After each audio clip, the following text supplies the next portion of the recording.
Привет, меня зовут Джейсон. Я был самым обычным американским ребенком, проживавшим в северной части штата Нью-Йорк. Это я. Я играл в бейсбол, осваивал игру Mortal Kombat, ходил на школьный бал, каждый день произносил клятву верности и любил свою страну. Как и любой американский подросток, я мечтал об университете. Школа была государственной, но ребята были сплоченными. Хорошие времена, не так ли? Вроде да. Хотя у меня была нелегкая работа в пиццерии. И, конечно, еще школа. Я познавал программы по компьютерной графике, а также посещал занятия, которые меня не интересовали. Определенно, мне не было известно многое о геополитике. Но 11 сентября все изменило.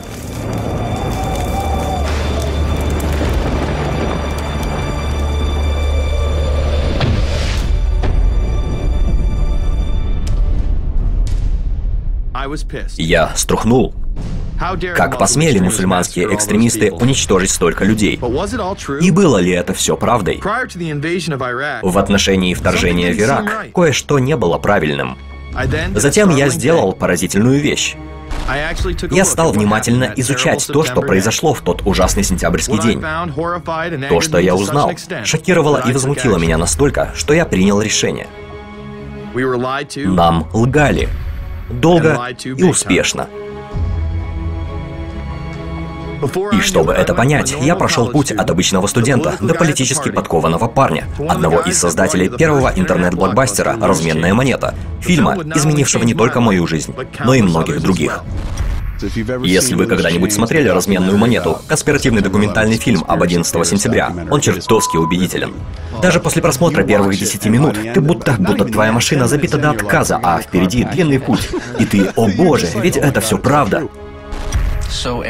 Каждое место в этой ленте рождает вопросы. Вам даже не нужно верить всему, что сказано в этом фильме, чтобы все новые вопросы возникали. Вы оглядываетесь назад, вспоминаете, что видели и что вам говорили, и вопросы эти появляются. Нас постоянно пугают чем-то. Многие годы это был коммунизм, затем была война с наркотиками, теперь это война с террором. Всю нашу жизнь нам скармливают различные пугалки. «Разменная монета» принесла правду об 11 сентября в массы. Фильм увидели более сотни миллионов людей, что стало причиной моих поездок по стране и даже встреч с моими оппонентами. Ответ – нет, они не могут. Похоже, каждый раз, когда вы с кем-то не согласны, вы называете его лгуном. Нет, я не называю всех лгунами. Лгуном я называю вас, потому что вы лгун. Но если нам врали об 11 сентября, то кто же на самом деле стоит за этим? Множество людей в интернете склоняются к новому мировому порядку, но это невозможно. В смысле, супергерой Халкстер тут ни при чем, верно? Новый мировой порядок — единственный путь. И что ты тут поделаешь? Я начал выяснять, существовал ли новый мировой порядок на самом деле. И если да, то что это такое? Кто был в этом задействован? И каковы их цели? Само слово «тайна» неприемлемо в свободном и открытом обществе. И мы, люди, в сущности и исторически против тайных обществ, секретных присяг и закулисных правосудий. Мы должны противостоять по всему миру монолитным и безжалостным тайным сговорам. Это система, которая мобилизовала обширные человеческие и материальные ресурсы на затягивание тугого узла высокоэффективной машины. Приготовления эти скрыты, не обнародованы. Все просчеты тщательно схоронены. Голоса всех инакомыслящих не слышны, сокрыты.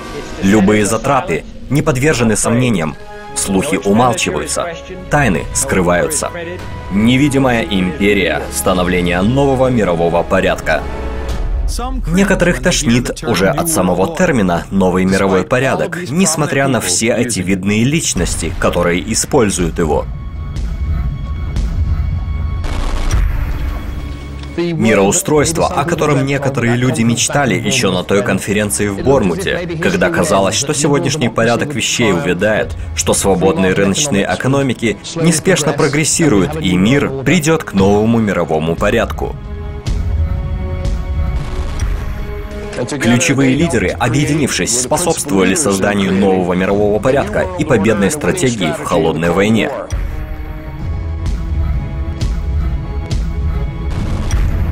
Мы часть нового мирового порядка. И, как однажды выразился недавно ушедший адмирал Уильям Джей Кроу, в нем много нового, но мало порядка.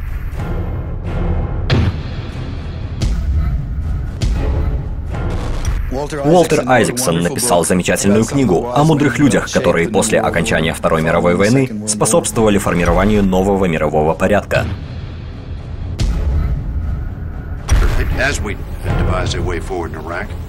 По ходу наших решений касательно Ирака, я призываю международное сообщество взять на себя роль в создании нового мирового порядка, основанного на коллективных действиях.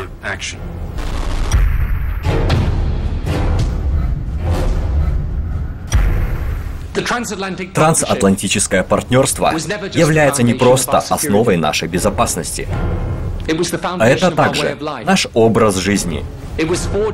Оно было выковано в самых горьких и мучительных испытаниях, результатом чего стала новая Европа, новый мировой порядок, новое понимание того, как жизнь может и как должна быть прожита.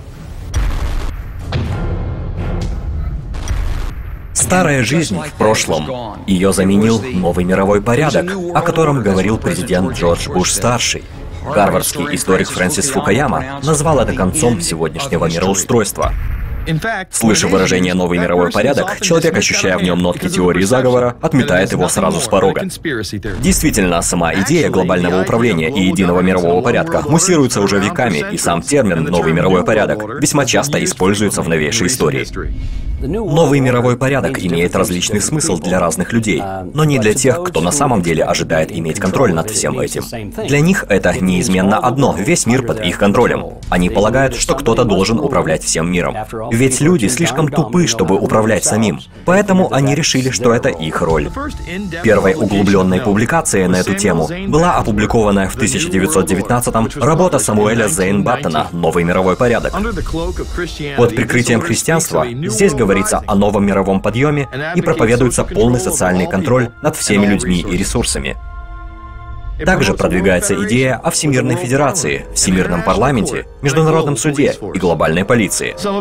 Вот некоторые из аспектов. Сообщество. Опасности и потери от преступности и упадка в обществе. Решимость построить общественную жизнь на безопасности, гигиене, пользе и нравственности. Промышленность. Исчезновение классовых различий и сплоченность всех интересов в экономическом процессе. Федеральность, национальное отношение, концепция благосостояния государства как наивысший интерес и политика, способствующая этому правилу. Каждый человек должен делать полезную работу. Межнациональные отношения. Воплощение понимания интернациональности глобальным сознанием и всемирным патриотизмом. Сокрушение любого произвола власти, нарушающей по отдельности и выборочно мир во всем мире. Мировое правительство – благо, ведь так? Не будет войн. Ну, возможно, так и будет, если останется только один диктатор. Думаю, Гитлер тоже помышлял об этом. Он тоже мечтал о мировом правительстве, с собой же во главе его. Многие считали Гитлера осью зла, истинным сердцем тьмы. Но многие ли знают о том, что Гитлер имел свои взгляды на новый мировой порядок? Влиятельные круги продвигали Гитлера. Много раз он красовался на обложке журнала Time и дважды был у них человеком года. Взгляды его были просты: объединить Европу, а затем и остальной мир. Единственное отличие было в том, что его порядок имел расовую почву, вместо того, чтобы основываться исключительно на религии. Он даже написал малоизвестные дополнения к Mein Kampf в 1928 году, которые многие называли «Мой порядок» или «Новый мировой порядок». Президент Рузвельт еще до Второй мировой войны осудил эту работу.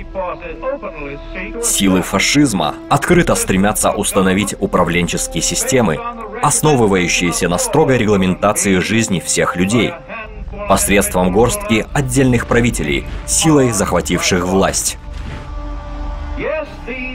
Да, эти люди и их зомбированные последователи называют это новым порядком. Но на деле ничего нового. И никакого порядка в этом нет. В идеологии нацистов тема глобализации была настолько велика, что Олимпийские игры 1936 года в Берлине были первые, на которых олимпийские кольца выставлялись на показ и содействовали прославлению Третьего Рейха. Символы эти представляют 5 основных регионов континентов мира: Африка, Америка, Азия, Европа и Океания, Австралия, соединенные между собой и образующие одну фигуру. Такая концепция единого мира и сегодня характеризует Олимпийские игры. Привет моим австралийским друзьям! Австралия, привет и добро пожаловать! Один мир, одна мечта. Такие методы Гитлера, как молодежные войска, концентрационные лагеря, Евгеника и военная агрессия, были слишком очевидны для остального мира, и он в конечном итоге потерпел неудачу. Однако его видение нового мирового порядка продолжало жить. Писатель Герберт Уэллс, у которого за плечами «Машина времени» и «Война миров», пишет о планируемом мировом государстве, в котором должна быть общая вера и общие законы для всего человечества. В 1939 году он опубликовывает книгу на эту тему под названием «Новый мировой порядок». У Уэллса вновь сходные позиции, провозглашающие конец национального индивидуализма и закат государственных суверенитетов. Вот его слова. «В великой борьбе за пробуждение социализма западного типа современные правительства могут исчезнуть». Пожалуй, самое пугающее его предсказание о том, что бесчисленное количество людей возненавидят новый мировой порядок, окажутся в глубоком разочаровании от крушения своих надежд и амбиций по ходу его внедрения и погибнут в протесте против него. Многие из них будут добропорядочными гражданами. Концепция коллективизма заключается в том, что человеку, как личности, в ней нету места. Группа, коллектив гораздо более важны. Наивысшей же группой является, конечно, государство. И так, в конечном итоге, все сводится к тому, что государство является важнейшей ячейкой общества, а граждане существуют только для служения ему. Другие известные люди тоже продвигали идею нового мирового порядка в 60-х, в их числе промышленник и бывший губернатор Нью-Йорка Нельсон Рокфеллер. Таковы некоторые из причин, заставляющие нас решительно следовать в направлении создания нового мирового порядка. Рокфеллер также стал вице-президентом при правлении Джеральда Форда. Религиозный лидер Папа Павел VI. Участники международных организаций, государственные должностные лица, господа из прессы, учителя и воспитатели. Все вы должны осознать, что каждому из вас отведена своя роль в создании нового мирового порядка. Бывший президент Никсон также произнес: «И надежда, что каждый из нас будет строить новый мировой порядок». Никсон, однако, был выразителем мнения своего главного консультанта, госсекретаря Генри Киссинджера. Киссинджер, возможно, самый активный сторонник нового мирового порядка своей эпохи. Он говорит об этом без устали в политических изданиях, на встречах и в беседах. Журнал Time признал человеком года Никсона и Киссинджера одновременно, после объявления ими нового мирового порядка в Китае. Впрочем, они работали над этим уже давно. В этих когда-то секретных документах они оба обсуждают новый порядок с президентом Индонезии. Основные СМИ в начале 70-х даже критиковали взгляды Киссинджера. В барахле судорожной моды происходит становление нового мирового порядка, однако он все меньше напоминает мировой порядок, который мистер Киссинджер построил в своем собственном воображении. Новый мировой порядок Киссинджера всплывает время от времени на поверхность. Однако во времена первой администрации Буша он получает грандиозное возрождение. Вот Брент Скоукрофт, бывший вице-председателем в ассоциации Киссинджера и бывший советник по национальной безопасности при Форде и Буше-старшем, обсуждает новый мировой порядок. Глядя на повестку дня сегодняшнего заседания, готовы ли мы к новому мировому порядку? Я немного содрогаюсь, потому что частично и я ответственен за воскрешение фразы «новый мировой порядок». Для меня, скорее всего, это символизирует фундаментальное изменение в характере нашего ответа на вопросы национальной безопасности. А вот Чарли Роуз спрашивает Скоукрофта, Киссинджера и бывшего советника по национальной безопасности Бжезинского, живем ли мы уже в новом мировом порядке. Где мы находимся в данный момент, если говорить о внешней политике США? Живем ли мы в тот особый момент переосмысления или создаем новый мировой порядок? Мы проживаем в момент, когда международная система находится в стадии изменений, которых мы не наблюдали уже сотни лет.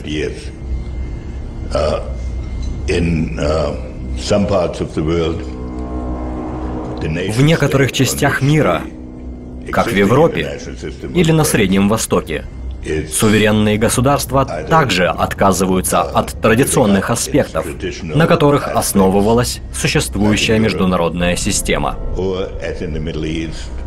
Джордж Буш-старший агитирует за новый мировой порядок, как ни один президент до него. Он открыто обсуждает его во время своего ежегодного обращения к Конгрессу. На карту поставлено больше, чем одна маленькая страна. Само понятие велико.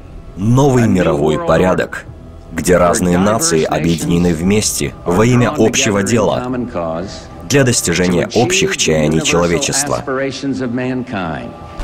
Объединенная Европа была одной из основных целей при создании этого порядка. За некоторыми исключениями, мир сегодня — это единое целое.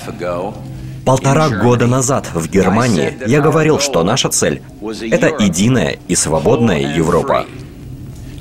Сегодня Германия объединилась. Европа стала единой и свободной. Таким образом, мир может воспользоваться этой возможностью, чтобы выполнить давние обещания нового мирового порядка. Мы можем найти смысл и вознаграждение в служении более высокой цели, чем просто себе. И это блестящая задача, переливающаяся как бриллиант в лучах света. Буш-старший и его администрация пропагандируют эту идею в правительстве при каждом удобном случае. Президент часто упоминает новый мировой порядок. В наших руках беспрецедентная возможность выстроить новую эру мира и процветания здесь и за рубежом, построить новый мировой порядок. Вот что я поняла. Я думаю, что президент, и я не знаю, в каком контексте это было сказано, выступил с речью вчерашним вечером в Нью-Йорке, сказав, что Китай должен стать частью нового мирового порядка. И я хотела бы задать вам вопрос, как вы представляете себе Китай, подогнанный под новый мировой порядок? Это страна, с которой мы собираемся иметь отношения, основанные на положительных качествах ее геополитической ценности. Американские официальные лица говорят, что разрушение региональных и национальных барьеров для свободного потока товаров и услуг будет представлять собой впечатляющие выгоды для экономик всего мира. Мы строим новый мировой порядок. Буш в напутственной речи на базе ВВС Максвелла объявил о рождении нового мирового порядка. Вот причина, по которой я хотел поговорить с вами сегодня о новом мире, формирующемся в наши дни вокруг нас, о перспективах нового мирового порядка, что в пределах нашей досягаемости сегодня. В ближайшие недели в своих речах я проведу детальный анализ перспектив зарождения нового мирового порядка в окончании Холодной войны. Но сегодня я хочу обсудить другой аспект этого порядка. Понимаете, поскольку Холодная война окончена, мы увидели возможности нового порядка, в котором народы будут работать вместе. Это относится к новым способам работы с другими странами в целях сдерживания агрессии и достижения стабильности. Старые угрозы отступают, но на их место приходят новые.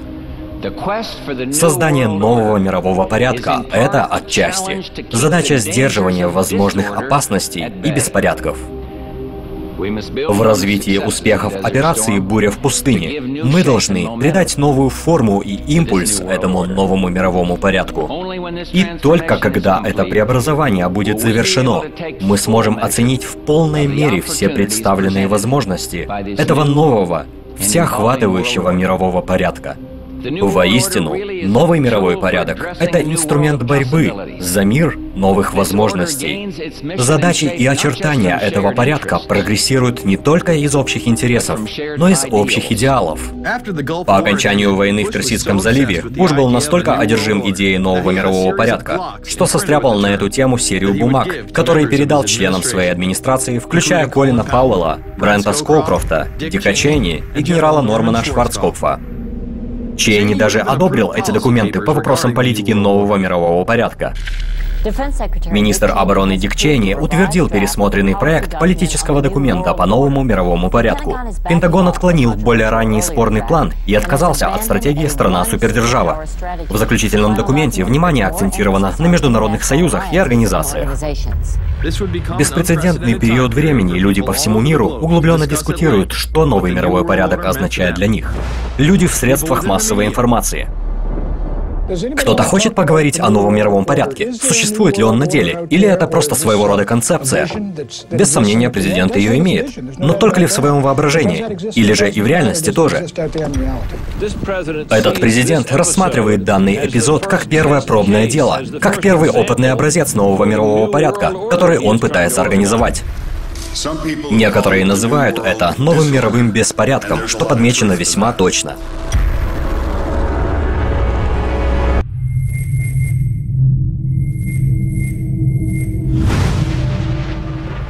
Университетские и институциональные должности.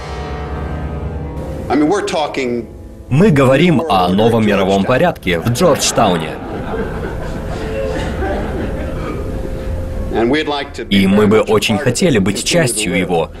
Это мироустройство, которое, скорее всего, будет доминировать в ближайшем будущем и, пожалуй, еще дольше, с войны в Персидском заливе и новым мировым порядком, ключевым словом на данный момент. Секрет нового мирового порядка, а на данном этапе это просто лозунг, однако имеющий определенную историческую основу в переводе на порядки, которые сменяли друг друга с течением времени. В общем, секрет его в том, чтобы использовать коалиции. В Организации Объединенных Наций за нами сила. Люди в правительстве. Джордж Буш взывает к новому мировому порядку без четкой формулировки новых американских целей. Президенту до сих пор не удается сформулировать ясные задачи для внешней политики нашей страны в эту новую эпоху. Сам термин «новый мировой порядок» на сегодняшний день весьма отталкивающий и исторический, и политический. Думаю, что действия администрации сразу после анонсирования нового мирового порядка — это утаивание факта, что имеется скрытая суть того, что они имеют в виду под этим понятием. Первыми действиями этого порядка были а. развязывание войны, затем б. продать побольше оружия. Существует ли новый мировой порядок? Мы знаем определенно, что этот термин — визитная карточка Буша на данный момент. По окончанию этой войны, однако, будем ли мы иметь какие-либо осязаемые ее результаты? Подходящий ли для использования этот термин? Будет ли это новый мировой порядок? Или значительным будет беспорядок, если мы рассмотрим будущее этого процесса? Начнем с Мадлен. Думаю, что этот термин просто на нас накинули, и многим нам это не нравится. Частично из-за предшествующего исторического содержания, и частично из-за того, что это не состыкуется с тем, какой мир есть или какой должен быть на данный момент. Но мы далеки от осознания нового мирового порядка. И я не уверена, что новый мировой порядок с нами на роли мирового полицейского в нем в интересах Соединенных Штатов. Пока многие стали критично относиться к этому порядку, сам термин начал оседать на дно. Мы очень скептически настроены касательно международного порядка, если мы не уверены, как правила будут осуществляться, потому что до сих пор международный порядок осуществлялся согласно правил, на которые мы не влияем и которые не действуют на нас. И даже в тех немногих случаях, когда правила, вроде в нашу пользу, они сразу меняются. Однополярный мир, мир одной сверхдержавы, может оказаться весьма опасным для нас. Новый мировой порядок под крылом ООН означает, помимо всего прочего, уничтожение данных нам Богом прав, данных нам и закрепленных Конституцией.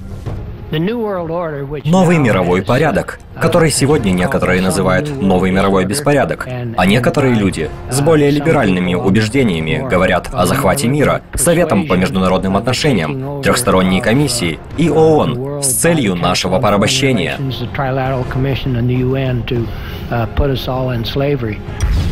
Но что это за организации? Кто их основал? И какие цели они преследуют?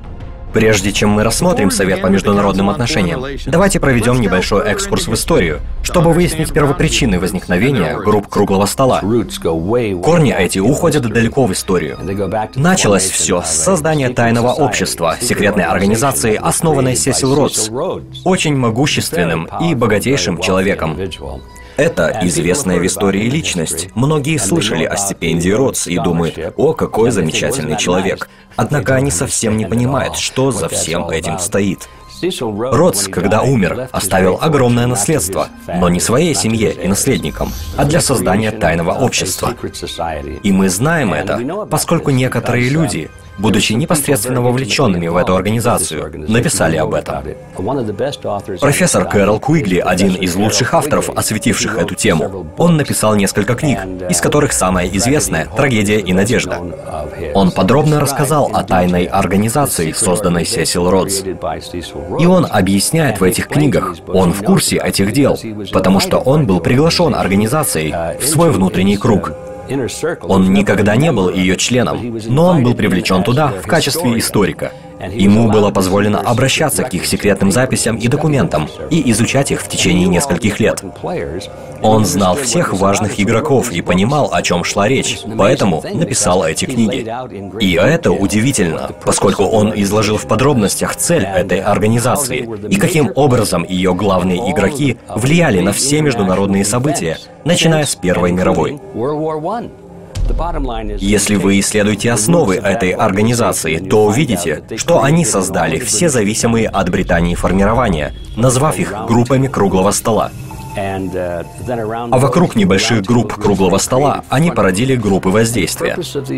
И задачами этих групп воздействия и групп круглого стола стало проникновение в правительство многих стран, проникновение в масс-медиа, проникновение в системы образования.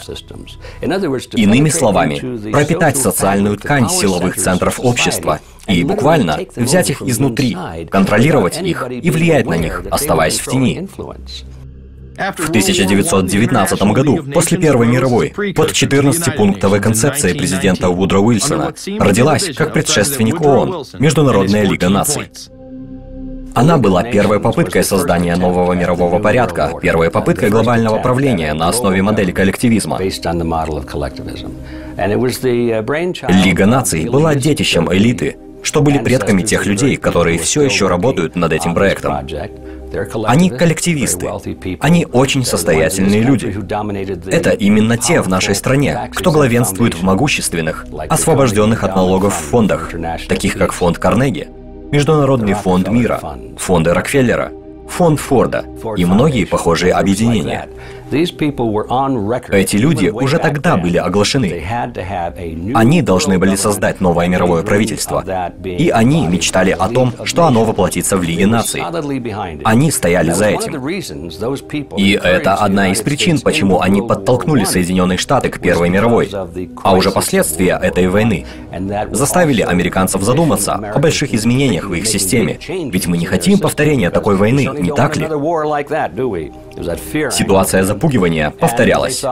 Они подумали, ну, после участия в этой войне мы возглавим стол, за которым будет делиться мир и создаваться новое мировое правительство, на роль которого ожидалась Лига наций. На деле же оказалось, что американский народ не очень-то и ратовал за это. Уилсон знал об элите и ее контроле над обществом. В своей книге «Вновь обретенная свобода», изданной в 1913 году, он обсуждал такую группу. Когда я вошел в политику, то имел приватные доверительные разговоры с некоторыми людьми. Кое-кто из самых крупных людей Соединенных Штатов в области торговли и производства чего-то боялись. Они знают, что существуют определенные силы, настолько организованные, неуловимые, осторожные, цепкие, цельные и всепроникающие, что громче шепота в осуждение их лучше не говорить.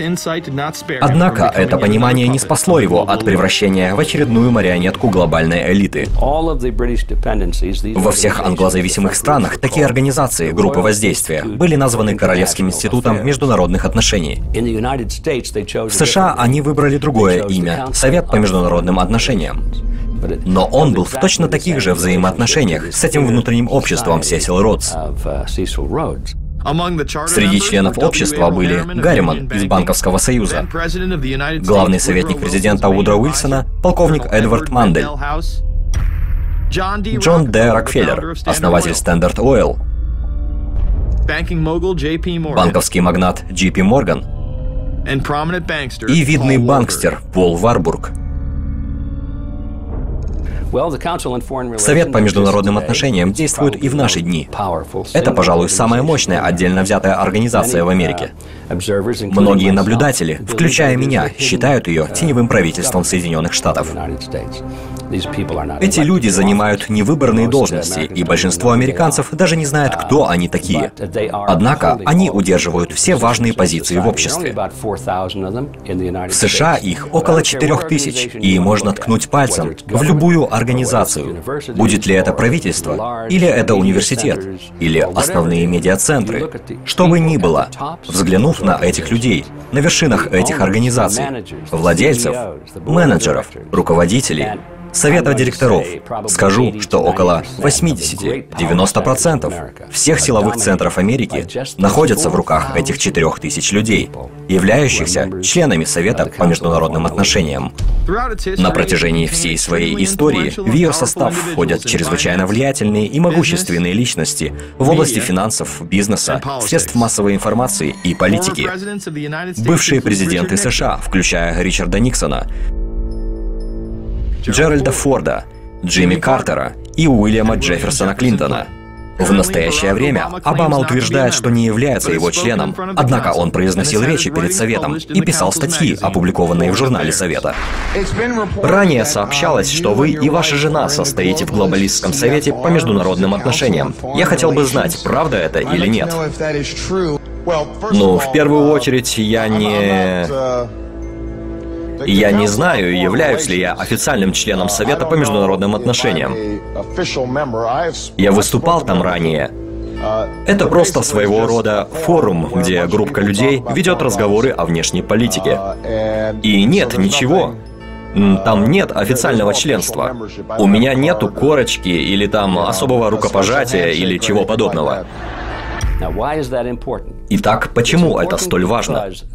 Это важно, потому что провозглашенная цель Совета по международным отношениям — это создание нового мирового порядка и глобального управления, основанного на модели коллективизма. И это включает ликвидацию Соединенных Штатов как суверенного государства. Вот почему это важно. Люди, управляющие этой страной, полны решимости ее уничтожить. В 80-е Совет был раскритикован как организация, одержимая уничтожением национального суверенитета в пользу глобального управления. Поэтому многие из ее членов стали скрывать свою связь с этой организацией. Вот что сказал Дик Чейни в ответ на вопрос Дэвиду Рокфеллеру, ставшему самым молодым руководителем Совета еще в 1949 году и бывшим его председателем с 70 по 85 годы. Он остается почетным председателем и по сей день. Добро пожаловать обратно в Совет по международным отношениям. Как упомянул Пит, я был его членом длительный срок и фактически директором некоторое время. И я не упоминал об этом во время предвыборных выступлений на родине, в Вайоминге. Значит, вы президент Совета по международным отношениям, верно? Да, сэр. Верно. Вы, ребята, играете со странами мира как с игрушками, я прав? Вы как иллюминаты, как масоны. У вас все под контролем, не так ли? Такова ваша личина, парни. Самое интересное здесь, кто на шахматной доске. Ведь игрушки — это далеко не одни только страны. Мистер Хаас не отрицает, что Совет имеет выраженный контроль на геополитической арене и сосредотачивает свое внимание на других целостных элементах вне пределов национальных государств. Нынешний госсекретарь Хиллари Клинтон также раскрывает важность Совета по международным отношениям. Почетно стоять за трибуной Совета, что расположен неподалеку от Госдепартамента. Мы получаем множество рекомендаций со стороны Совета, а это означает, что мне не придется подробно объяснять, что мы должны делать и как нам следует думать о будущем.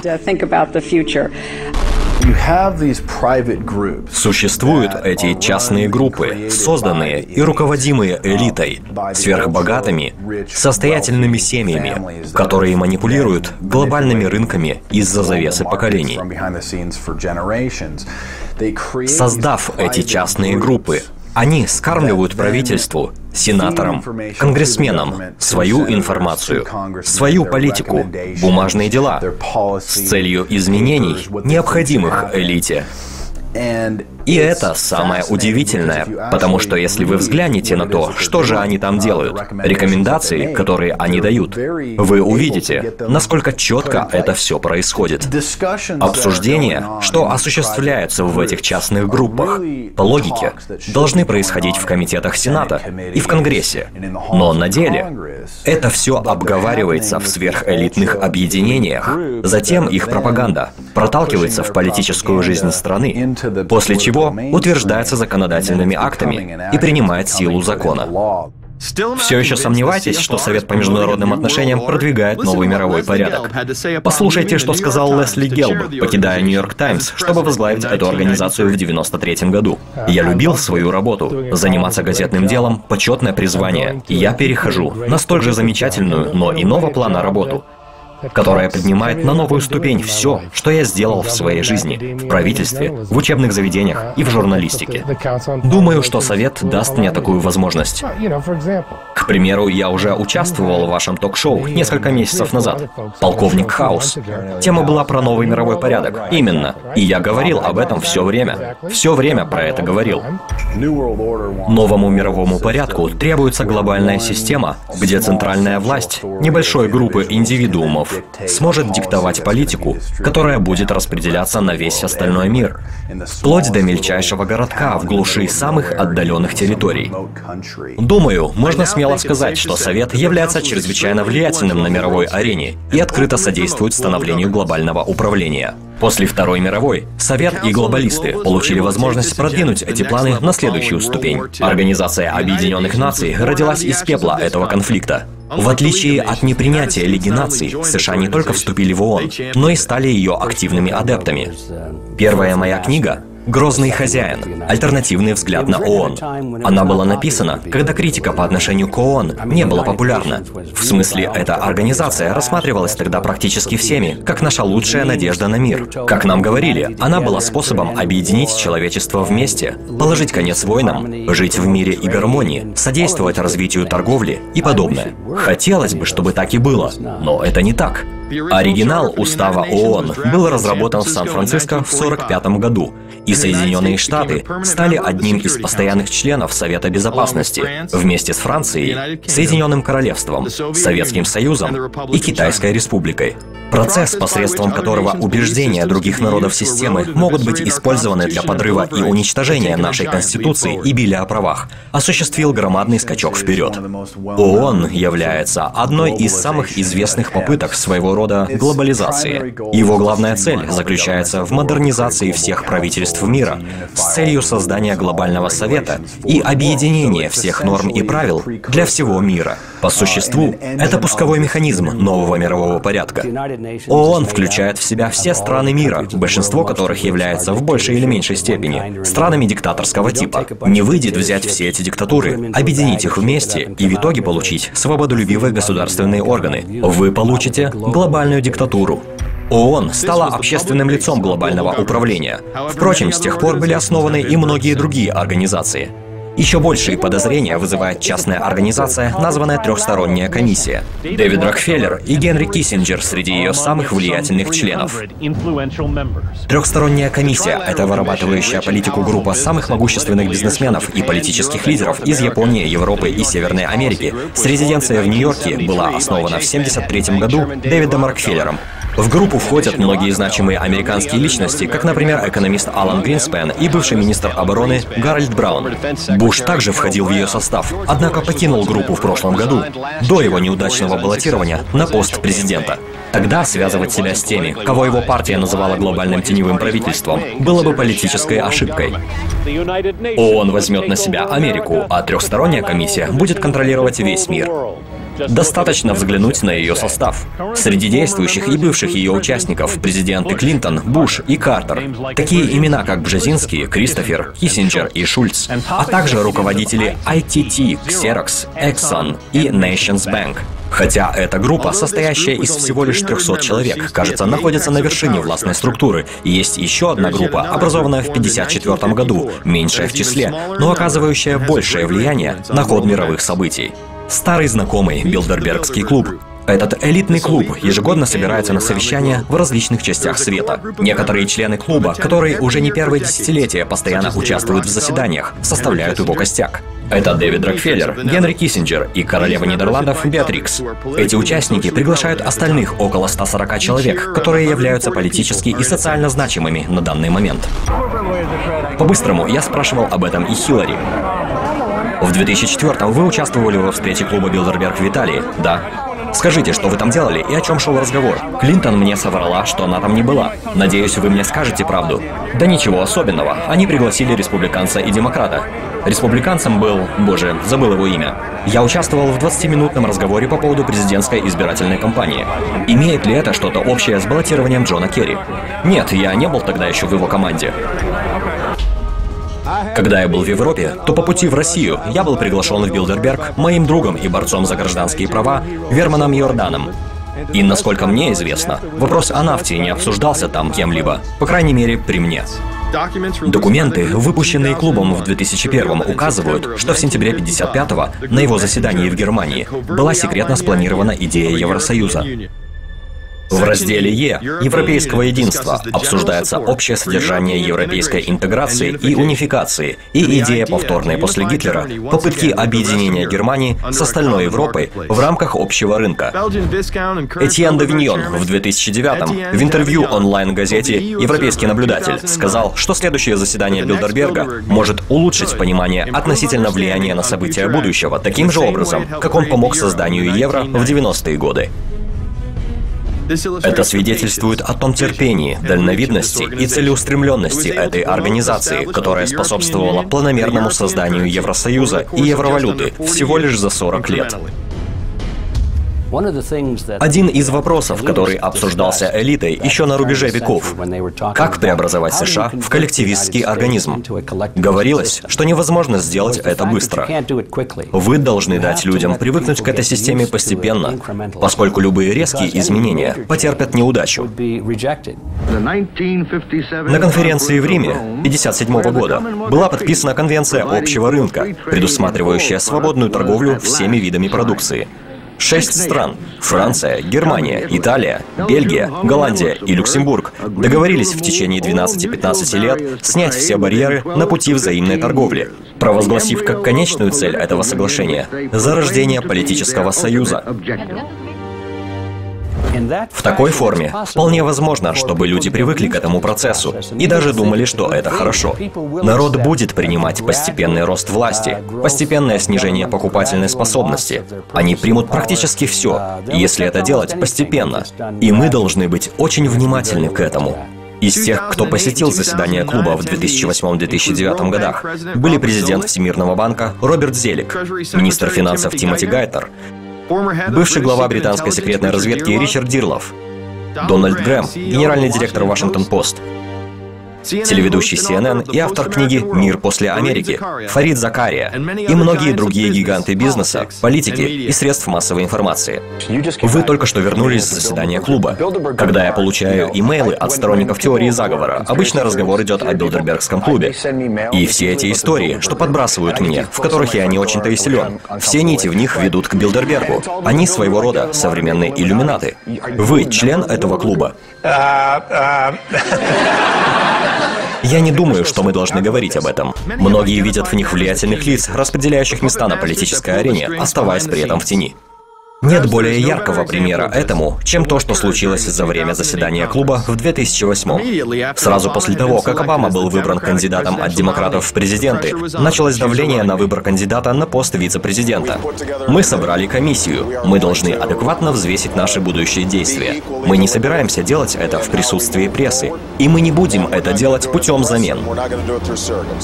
Потом он обманул прессу, что будет находиться с ними в самолете, который должен лететь из Вашингтона, а затем скрылся в неизвестном направлении. Обама должен был улететь домой. Он был здесь, в Вирджинии. Он должен был лететь домой из Далласа, что за пределами Вашингтона, округ Колумбия. Пресса ждала его в самолете, и когда пилот объявил, что они взлетают, Обамы не было на борту. В прошлом кандидатов в президенты всегда и постоянно сопровождала пресса. По какой причине мы не последовали за его кортежем в этот раз? Выходит, что мы на самолете кандидата ради него, но без кандидата на борту. Опять же, вы знаете, видите ли, я понимаю, это было его желанием провести эти встречи конфиденциально. Пресса затем сообщила, что Обама и Хиллари встретились тайно в ее доме.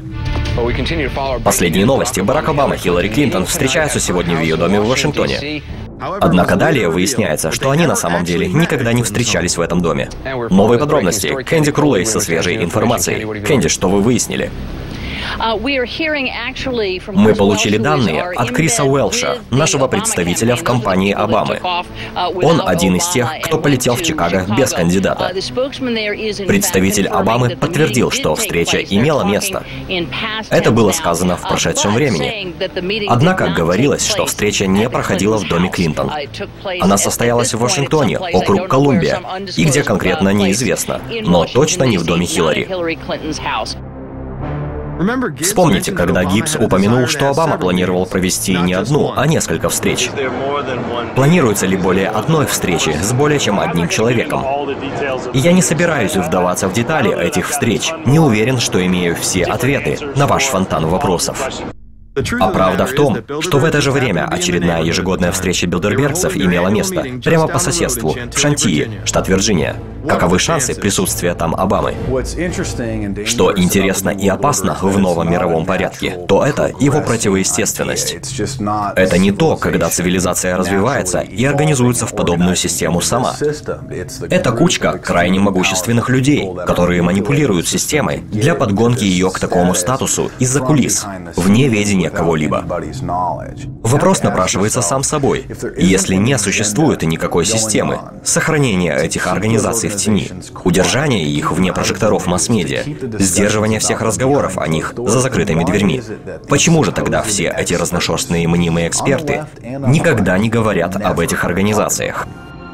Это был краткий экскурс истории глобалистских организаций и их приходу к власти. Но есть ли причина, по которой они встречаются за закрытыми дверьми? Мы упомянули о глобальном теневом правительстве, но чтобы на деле понять его суть, давайте вспомним эпохальное предупреждение президента Эйзенхауэра. Прогресс в достижении этих благородных целей находится под постоянной угрозой конфликта, охватившего сегодняшний мир. Он требует нашего полного внимания, затрагивая всю нашу сущность. Мы сталкиваемся с враждебной идеологией глобальных масштабов, атеистического характера, беспощадных целей и коварных методов. К несчастью, все указывает на то, что эта угроза будет вечна. Необходимо поддерживать баланс в национальных программах и между ними. Баланс между частным сектором и коммунальными хозяйствами. Баланс между вложениями и ожидаемыми для себя выгодами. Баланс между четкой необходимостью и вожделенным комфортом. Мы были вынуждены создать постоянно действующую военную промышленность огромных размеров. Мы ежегодно тратим на военную безопасность больше, чем чистая прибыль всех корпораций Соединенных Штатов.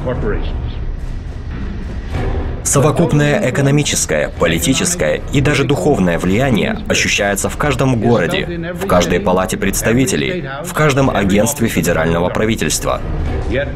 Тем не менее, мы не должны забывать изучать его серьезные последствия. В это вовлечены наш труд, ресурсы и средства к существованию. Это стало частью самой структуры нашего общества. В советах правления мы должны остерегаться осуществления неоправданного влияния военно-промышленного комплекса. Потенциал бедственного роста скрытой силы существует и будет сохраняться. Америка мобилизовала все силы для оживления своей оборонной промышленности, и в 50-х годах мы наблюдали все большую и большую асимметрию в гражданской экономике страны. То, что мы погружаемся все сильнее и сильнее в оборонную военную составляющую экономики, уже видел в свое время и Эйзенхауэр. Эта экономика, в отличие от остальной, была наиболее центрально организована в плане закулисной обработки членов парламента на принятие решений по все большему наращиванию вооружений.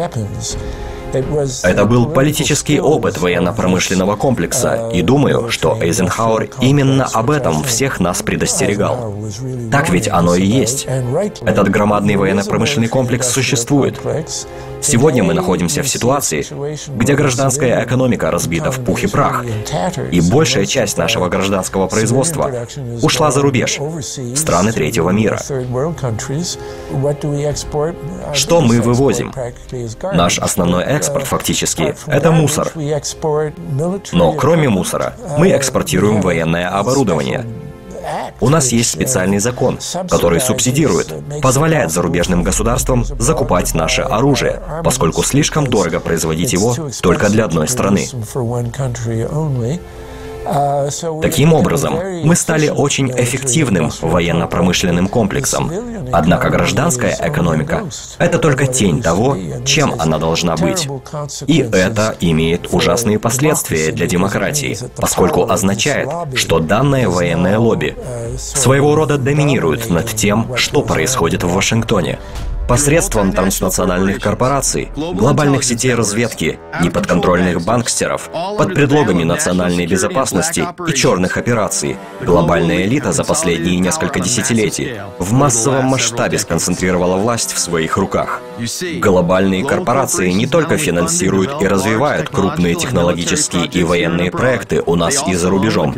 Им также принадлежит легкая промышленность, а также все важные средства массовой информации.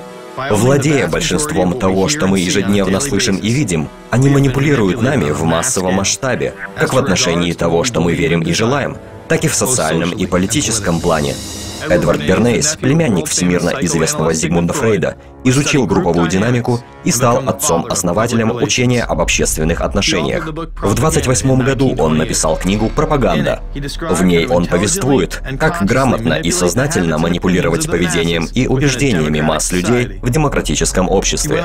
Он пришел к заключению, что те, кто владеет этим невидимым механизмом воздействия на общество, представляют собой невидимое правительство и являются истинной правящей властью. Это именно те, кто использует старые общественные силы и изобретают новые способы управления миром. У среднего американца голова забита бездумными развлечениями. Его интересуют совершенно ненужные вещи. Знаменитости для него будто члены собственной семьи. И все это происходит неспроста, поскольку все управляющие силы, кому принадлежат масс-медиа, знают, как работают наши мозги. Они на научной основе знают, как функционирует человеческий рассудок. Они знают социологию. Они используют средства массовой информации на протяжении десятилетий для развлечения людей темами, в сущности, беспредметными. Если у вас есть большие новостные сети, преподносящие звездные тусовки как что-то чрезвычайно важное, то это становится чрезвычайно важным. И происходит такое не случайно. Это удерживает нас вне реальности. Потому что если ваша голова занята недавней смертью знаменитости, или только что образовавшейся звездной парой, или звездным разрывом, или вашей спортивной командой, участвующей в суперкубке или подобном, ведь существует так много информации на такого рода темы, которую можно бесконечно перемалывать. И это гипнотизирует, захватывает человека так, что вопросы, которые на самом деле имеют значение, ему совершенно безразличны. Думаю, это всего лишь еще одно доказательство той меры, в которой средства массовой информации играют роль сторожевого пса на вратах этой системы. Основные средства массовой информации, в первую очередь почти все из них сейчас, захвачены как единое целое финансовой системой Уолл-стрит. Поэтому разговор об объективности масс-медиа сегодня не может стоять. Прямо сейчас, в октябре 2009-го, они празднуют выход из состояния кризиса крупнейших банков в Нью-Йорке и уверяют, что спад уже позади. Конечно, есть незначительные проблемы, вроде продолжающихся банкротств, связанных с недвижимостью, ростом безработицы. Ведь все это затрагивает только американский народ и не оказывает влияния на финансовую элиту, что контролирует СМИ. Бернейс дал удачное определение невидимой империи, что контролирует умы людей. Пока простой народ гипнотизируется и зомбируется могущественными закулисными силами, пока они развлекаются последними скандалами в звездной тусовке, новейшим мобильным телефоном и своей любимой спортивной командой, эта сеть маскируется, остается в тени.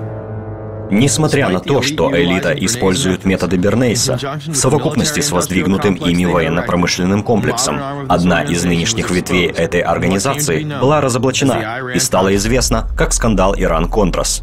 Черные операции были засечены не только в незаконной торговле оружием и поддержкой южноамериканских диктаторов, но и контрабандой наркотиков в США. Иран-Контрас в действительности была слиянием двух различных программ. Первая — это поддержка Контрас, которая являлась, давайте посмотрим правде в глаза, террористической силой в Никарагуа, пытавшейся свергнуть сандинистское правительство. Они имели тайную поддержку ЦРУ, а первопричиной всего этого были наркотики. Под массированным сетевым охватом Иран-Контрас всплыли на поверхность. Как получилось, что в течение 3 лет сеть Вашингтон организовывала поток оружия для Контрас, который поставлял кокаин в эту страну для самых больших наркокартелей мира? В то же время мы должны были вести войну против наркотиков. Я провозил контрабандой свою долю нелегального оружия в обмен на эти незаконные вещества с полного ведома и помощи как Управления по борьбе с наркотиками, так и ЦРУ. Бетснер говорит, что в 83-м он переправлял оружие из Флориды в Сальвадор, и на обратном пути наркотики из Колумбии на Багамские острова. В 84-м, по его словам, он летал 2 раза от Флориды до Коста-Рики и обратно. Мы могли бы отправить обратно наш груз, и они бы все устроили. Или они могли бы вернуть их груз без какого-либо беспокойства об его перехвате. Я знал, что об этом всем позаботятся. О каком грузе вы говорите? Наркотики.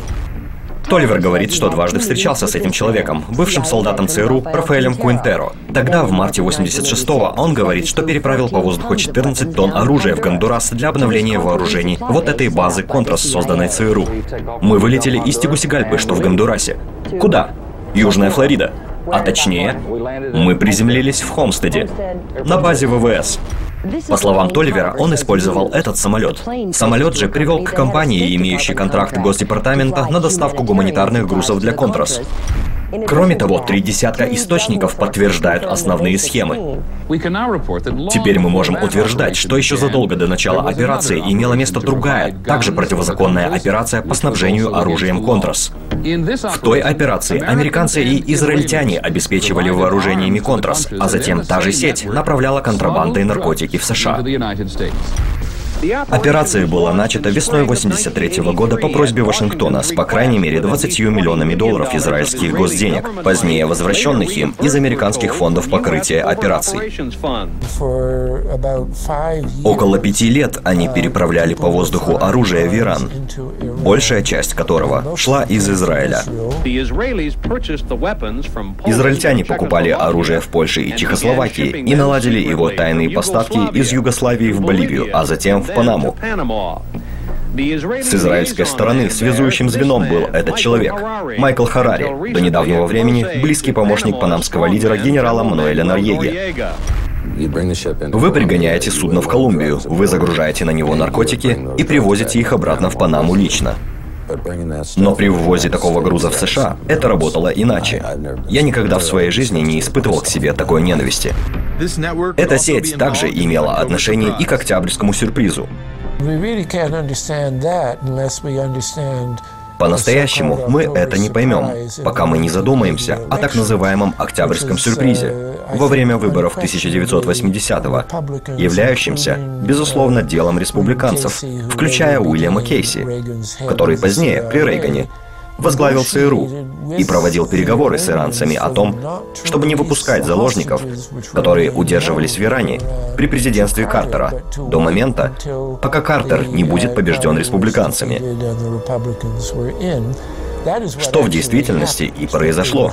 Заложники были освобождены точно в день, когда Картер покинул Белый дом, а Рейган в него вступил. Невероятно, но эта же сеть была связана журналистом Дэнни Кассалара со скандалом вокруг Международного банка кредитования и торговли. Кассалара исследовал заговор, дав ему имя Спрут, который включал в себя кризис с заложниками в Иране, дело Иран-Контрас, финансирование которых проходило по каналам Международного банка кредитования и торговли, обвиненного в отмывании денег и мошенничестве. BCCI — это теневой международный банк, связанный с террористами, наркокурьерами и диктаторами. Мало что было известно о BCCI до того, как 6 его высших чиновников были арестованы в Тампе в октябре 88-го по обвинению в отмывании наркоденег для колумбийских кокаиновых баронов. Работники BCCI были осуждены, и сам банк признал себя виновным. Но почему-то после всего этого банку было позволено продолжать свою деятельность по всему миру. Все указывает на то, что некоторое сопротивление приведению в исполнение наказания для этого банка основывается на приоритетах его деятельности в прошлом. Акцент его приоритетов всегда падал на разведслужбы по всему миру. Слишком много стран, секретов, известных личностей и денежных операций рождают заинтересованность в придании всего этого скандала полному забвению. Стало ясно, что глобальный оборот наркотиков подпитывает жестоких диктаторов, фальсификации выборов, поддержку торговли оружием и обеспечивает устранение каждого, кто становится на пути всему этому. В своих усилиях по разоблачению этой сети Касаларо был найден мертвым. Как всегда в таких случаях, это было самоубийство.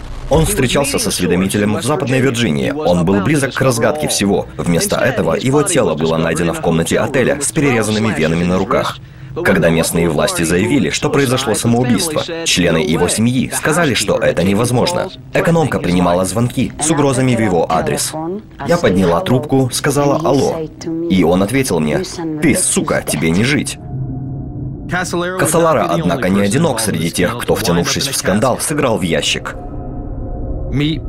Знакомьтесь, Барри Сил. В начале средства массовой информации изображали его как удачливого в прошлом наркоторговца, который был убит колумбийской мафией.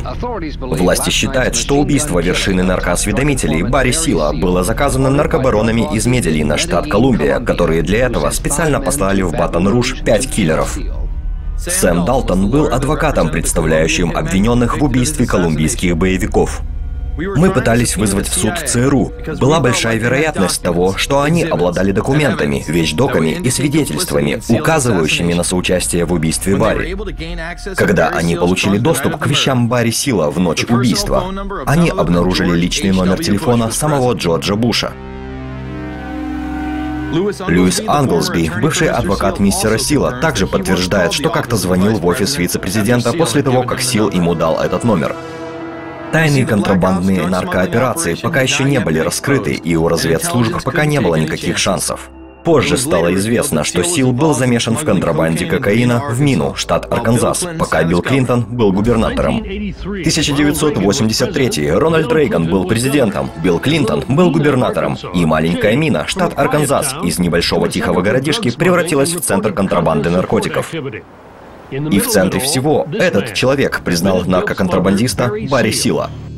Национальный гвардеец Арканзаса Рассел Уэлч изучал сеть Барри Сила. За каждый рейс проводилось 110-130 килограмм кокаина.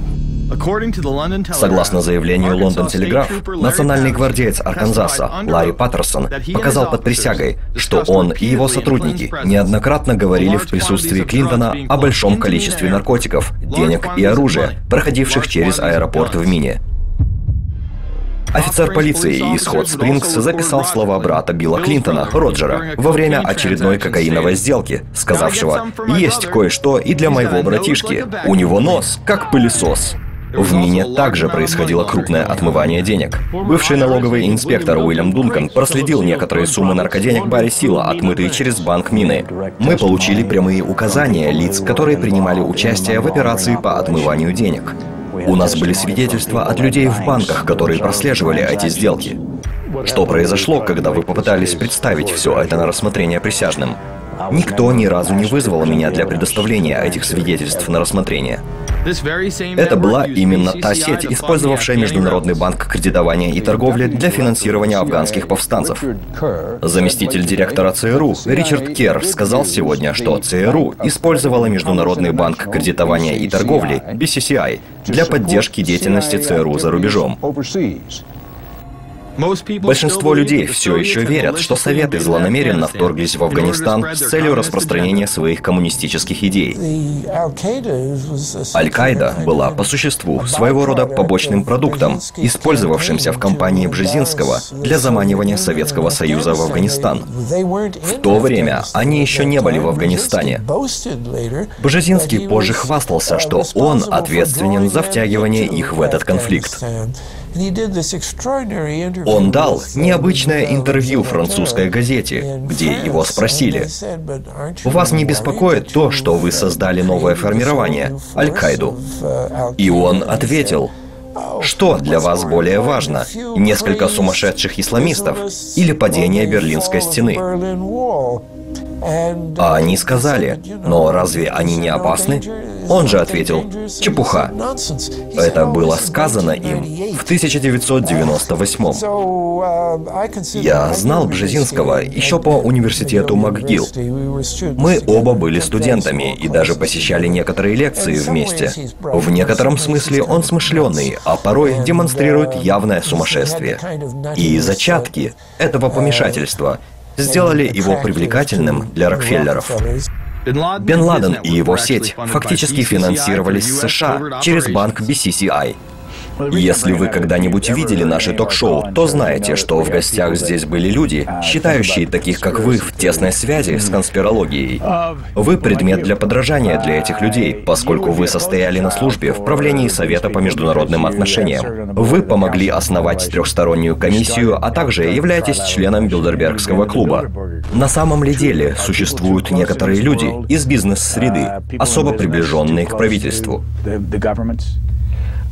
Видите ли, определенно существует такая вещь, как скрытое влияние. Вопрос в том, как это работает. Влечет ли это за собой подкуп? Используется ли какой-нибудь метод психологического доминирования личностей? Я не верю в эту идею о существовании разного рода тайных обществ, которые контролируют людей. Но, безусловно, в любой политической системе существуют договоренности, которые делаются как бы на виду и в то же время за кулисами.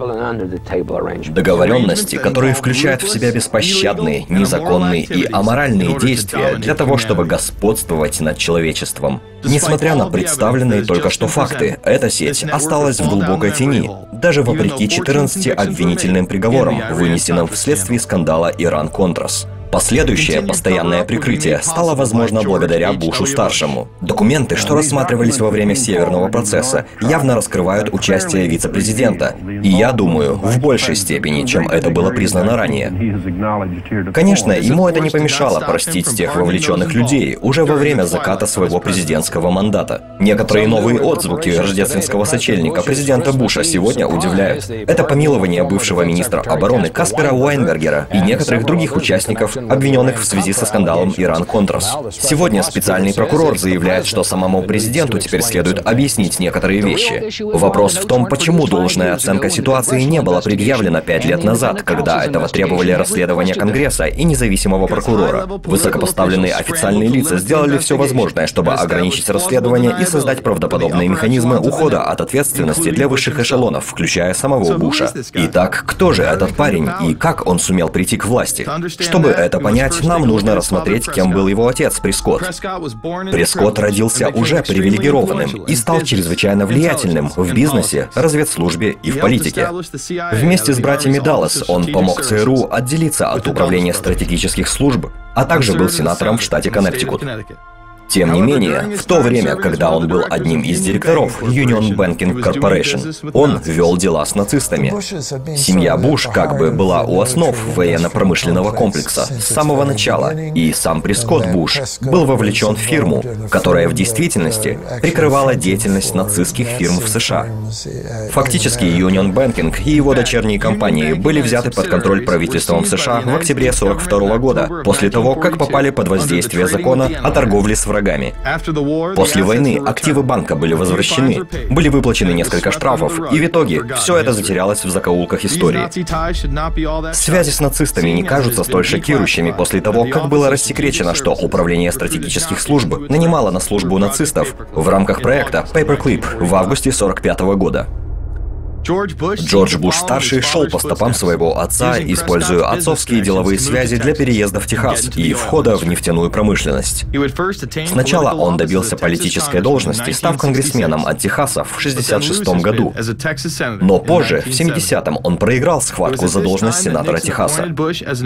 Это было во времена, когда Никсон назначил Буша на должность представителя США в ООН. Согласно официальным данным, в 1976-м Буш начал работать в ЦРУ в должности директора. Имеются признаки того, что он имел связи с ЦРУ и раньше. Существует очень странный документ, в котором указано имя Джордж Буш. И когда он был опубликован, по этому поводу поднялся большой шум. Но, зная о прочных связях Джорджа Буша с кубинцами, думаю, очень велика вероятность того, что речь шла именно о нем. И он на самом деле имел связи с ЦРУ.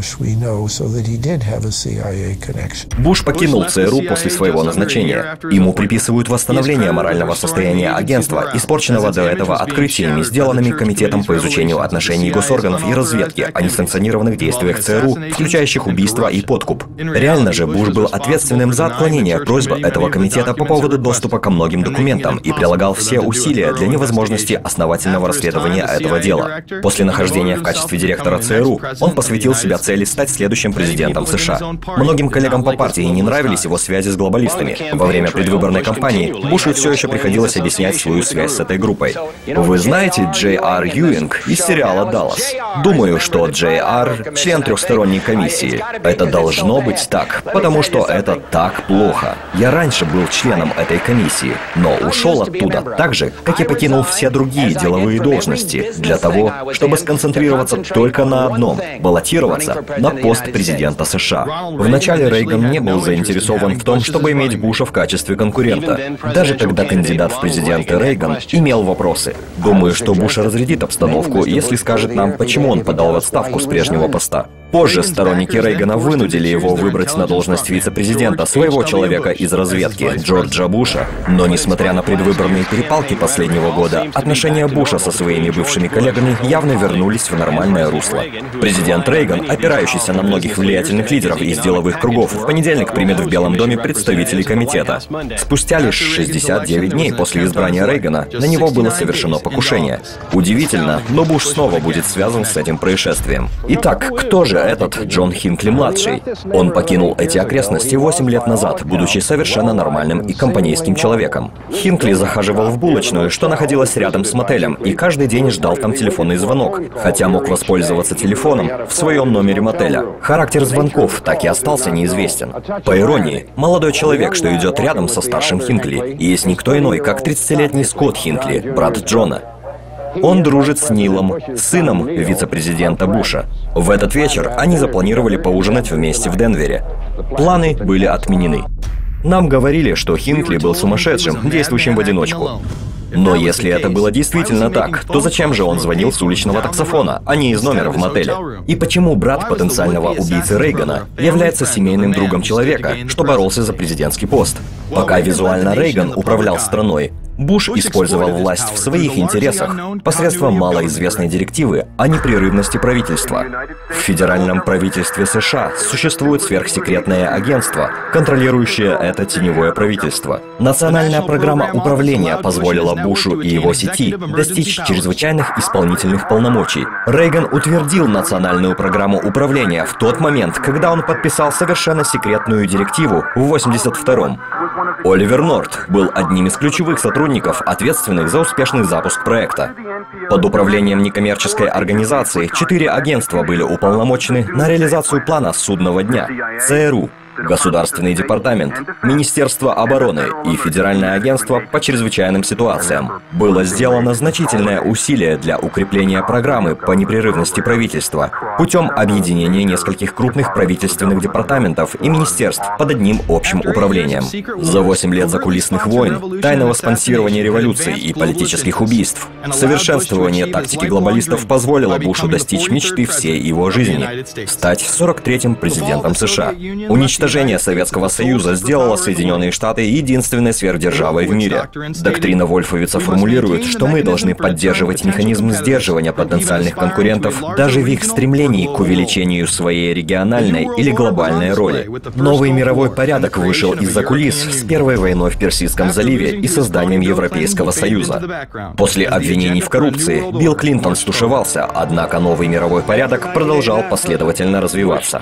После 89-го президент Буш продолжал говорить об этом. Его фраза говорит нам о необходимости нового мирового порядка.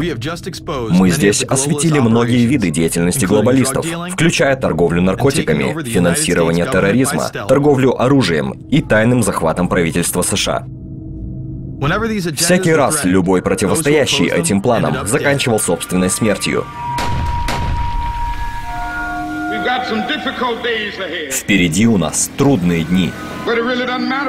Но я справлюсь с этим, поскольку побывал на вершине.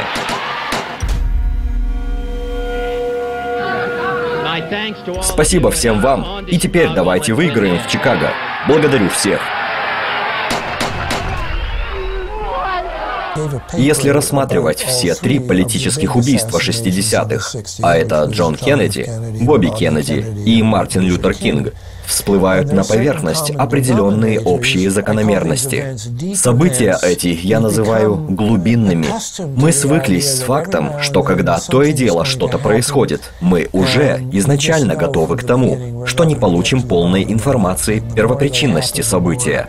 И чем больше этого происходит, тем больше мы миримся с таким положением дел. В 1978 году специальный комитет по терроризму не мог игнорировать факт заговора в отношении убийств Джона Кеннеди и Мартина Лютера Кинга. Добрый вечер. Специальный комитет Конгресса пришел к выводу, что президент Джон Кеннеди и лидер движения за гражданские права Мартин Лютер Кинг-младший, возможно, были убиты в результате тайного заговора. Специальный комитет по терроризму закончил двухлетнее расследование, рекомендовав Министерству юстиции рассмотреть оба дела. Комитет пришел к выводу о вероятности заговора в убийстве доктора Мартина Лютера Кинга. В резюме комитета говорится, что президент Кеннеди, вероятно, убит в результате заговора, и высокую вероятность этого подтверждают доказательства того, что кортеж обстреливали два снайпера. Комитет заключил, что президент Кеннеди находился под недостаточной защитой секретной охранной службы Далласа, что ЦРУ испытывала недостаток в информации до и после инцидента, что управлению юстицией не удалось проследить следы возможного заговора, сделав скоропалительные выводы. Похоже, неоспорим тот факт, что ЦРУ и секретная служба были вовлечены в убийство. Два агента секретных служб были сняты со своих позиций позади автомобиля Кеннеди за несколько минут до убийства. И неважно, что вы думаете о Освальде, ведь сегодня рассекречено, что Освальд проходил курс спецподготовки в ЦРУ в 1957-м под прикрытием Управления военно-морской разведки. Эти политические убийства продолжаются и по сей день. 11 присяжных должны принять решение на основании этих снимков, является ли трагическая авария Дианы в Мерседесе случайностью, или же это преднамеренное убийство. Мохаммед Аль-Фаед, отец Доди, имеет в этом вопросе свое мнение. Я считаю, что мой сын и принцесса Диана были убиты королевской семьей. Он утверждает, что Диана была беременна и собиралась объявить о своей помолвке с его сыном, а принц Филипп, узнав об их планах, поручил британской секретной службе убить пару.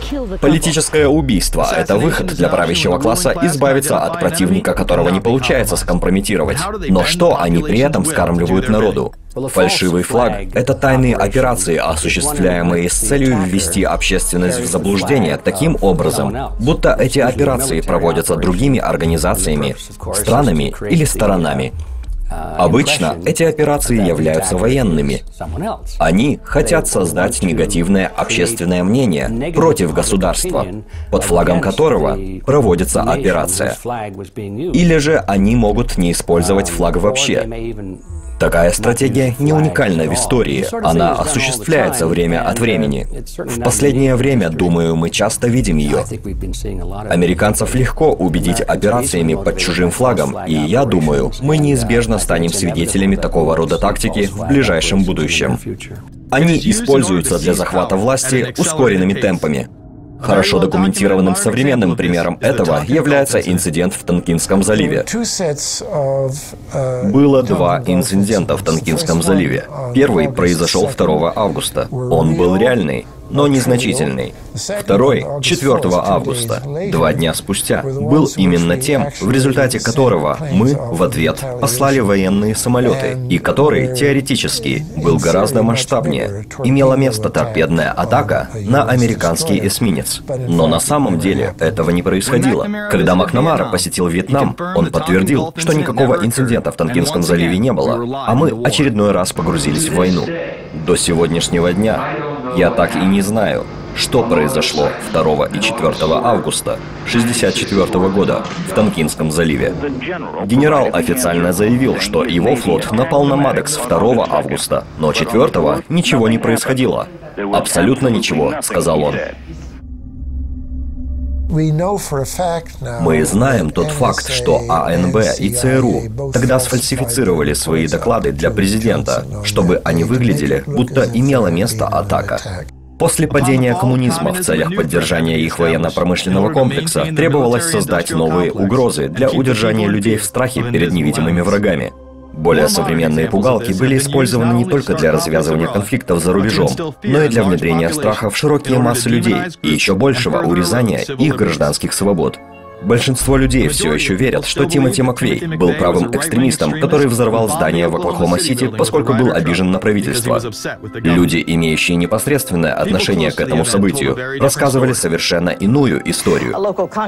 Местный конгрессмен считает, что обвиняемый подрывник Тимоти Маквей и его сообщник Терри Николс не единственные замешанные в этом деле.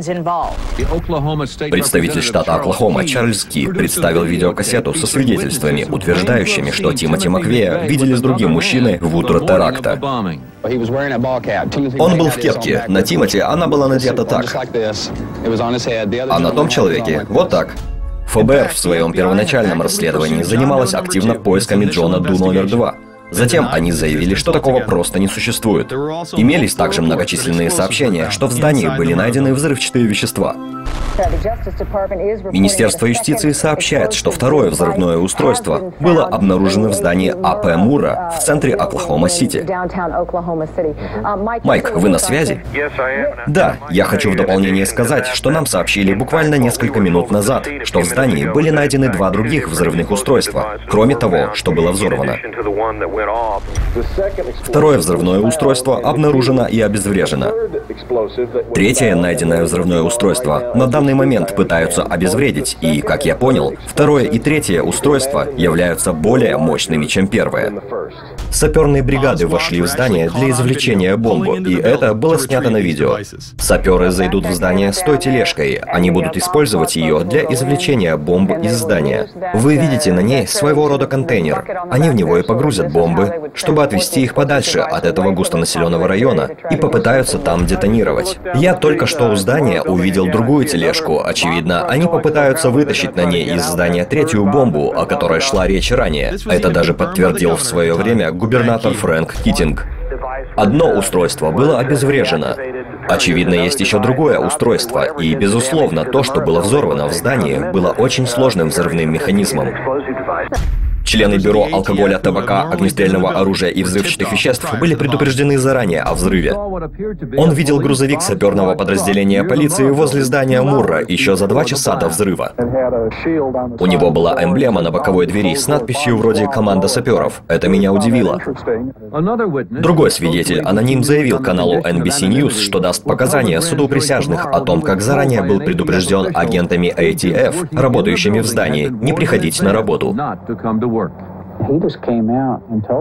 Он вышел и сказал мне, что ATF не были в здании в тот день. Они получили на свои пейджеры сообщение «не приходить на работу». Я был просто ошарашен. Маквей в письме к своей сестре, опубликованном в Нью-Йорк Таймс, утверждает, что он был действительно завербован для проведения черных операций, включая контрабанду наркотиков в Соединенные Штаты, а также убийство по найму. Конечно, это можно принять за бред сумасшедшего, однако имеются снимки Маквея от 3 августа 1993 года на военном объекте Кэмп Графтона в Северной Дакоте. Официальные записи по Маквею говорят о том, что он был переведен в армейский резерв в мае 1992 года.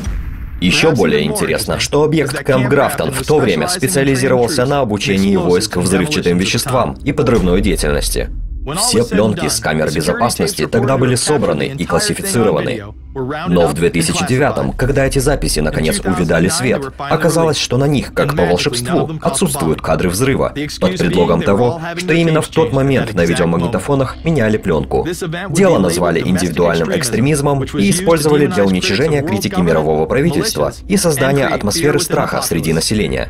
Угрожающая суть мусульманского экстремизма была продемонстрирована в беспрецедентной манере 26 февраля 1993 года.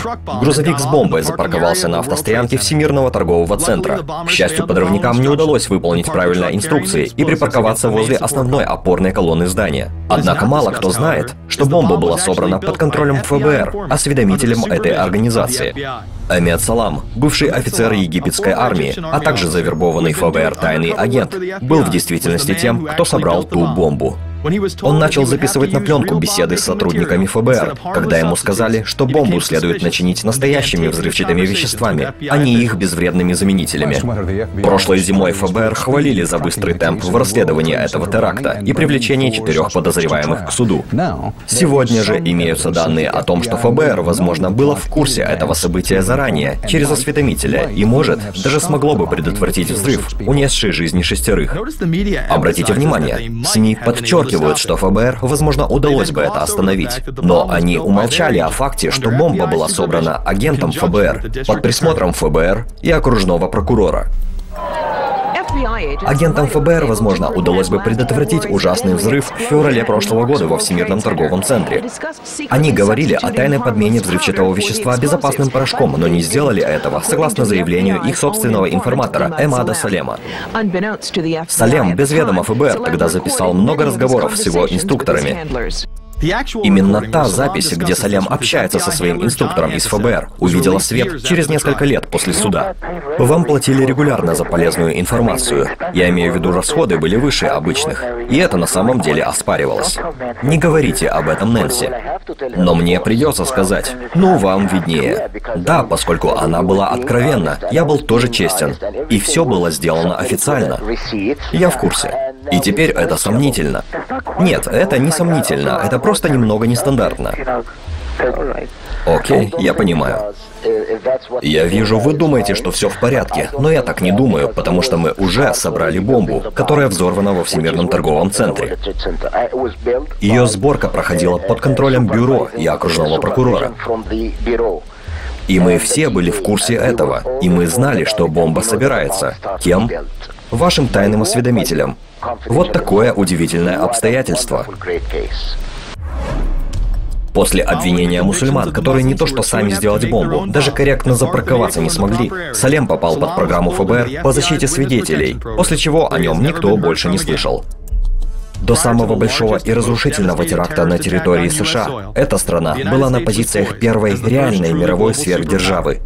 В 1997-м Бжезинский высказался, что геостратегический успех является достойным наследия роли США как первой, так и последней подлинно глобальной сверхдержавы. Единственный способ мобилизовать, объединить американцев была воистину масштабная прямая внешняя угроза. В сентябре 2000 года неоконсервативная группа советников провозгласила проект нового американского века, который повторял заявление Бжезинского. США — единственная мировая сверхдержава, сочетающая выдающуюся военную мощь, мировое технологическое лидерство и крупнейшую мировую экономику. Двигателями идей нового мирового порядка в этой организации являлись ее члены, среди которых Дик Чейни, Дональд Рамсфелд, Джеб Буш, Скутера Либби, Уильям Кристал и Пол Вульфовиц. Описывая трудности в проецировании силы, они пишут: процесс трансформации, скорее всего, будет долгим и лишенным таких катастрофических событий, как, например, новый Пёрл-Харбор. Это подводит нас к исходной точке атак 11 сентября 2001 года. В моем предыдущем фильме «Выдуманные враги» я разоблачил в мельчайших подробностях связи Саудовской Аравии, Пакистана и Израиля с международной деятельностью этой разведслужбы. В начале 80-х Бен Ладен сотрудничал с оперативниками из разведки США, пакистанскими военными, а также арабскими странами. Они управляли обширной тайной сетью, вербующей и финансирующей мусульманских боевиков для противостояния советской армии в Афганистане. Угонщики прошли обучение на американских военных базах и находились под охраной ФБР и ЦРУ. Ту самую военную подготовку, которая привела к событиям 11 сентября, к тем самым терактам.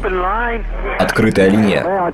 Я сержант Ричмонд с авиабазы в Cheyenne Mountain. Как дела? Все в порядке. Окей, вы должны немедленно окончить тренировочные сканирования, приходящие на диспетчерский пункт авиабазы. И оставайтесь на волне, пока я не перепроверю подключение тех, кто занят в учениях. Не предпринимайте больше действий учебного плана и оставайтесь на связи. У меня Cheyenne Mountain на линии. Заканчиваем все тренировочные действия. Черные операции, программа противодействия транснациональному терроризму и участие теневого правительства. Мы выяснили, что вице-президент не был единственным, кто 11 сентября исчез в неизвестном направлении. До сих пор не ясно, где и на какое время задержится так называемое резервное правительство. А также многое-многое другое. Правительство лгало нам много раз об 11 сентября, используя эту ложь для господства на Ближнем Востоке, заодно создавая и развивая полицейское государство здесь, уничтожая гражданские свободы у себя дома. И, конечно же, строя новый мировой порядок. Существует шанс для президента Соединенных Штатов использовать это несчастье для воплощения фразы, сказанной его отцом единожды, что звучит как «новый мировой порядок». Нам известно сегодня, что 11 сентября 2001 было началом того, что мы могли бы назвать новым мировым порядком.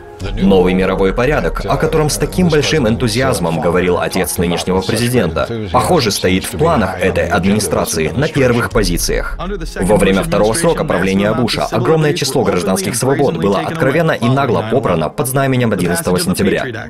Плеяда патриотических актов, закон о военных комиссиях и другие шокирующие антиконституционные законопроекты стали возможными благодаря невероятному объему запугиваний, порожденных масс-медиа, и все это во имя нашей безопасности. Война сама по себе создает огромные прибыли для военно-промышленного комплекса, и глобалисты все сильнее затягивают петлю власти и управления над богатствами недр Среднего Востока, которые планируются на роль составной части контролируемого ими Евразийского союза. Развивая соглашение НАФТА, они смогли консолидировать власть на внутреннем фронте, деиндустриализируя США через КАФТА, Центральное соглашение о свободной торговле, а также через партнерство ради безопасности и процветания. Оппоненты говорят, что эта инициатива не что иное, как план создания Североамериканского союза, который уничтожит суверенитет трех государств.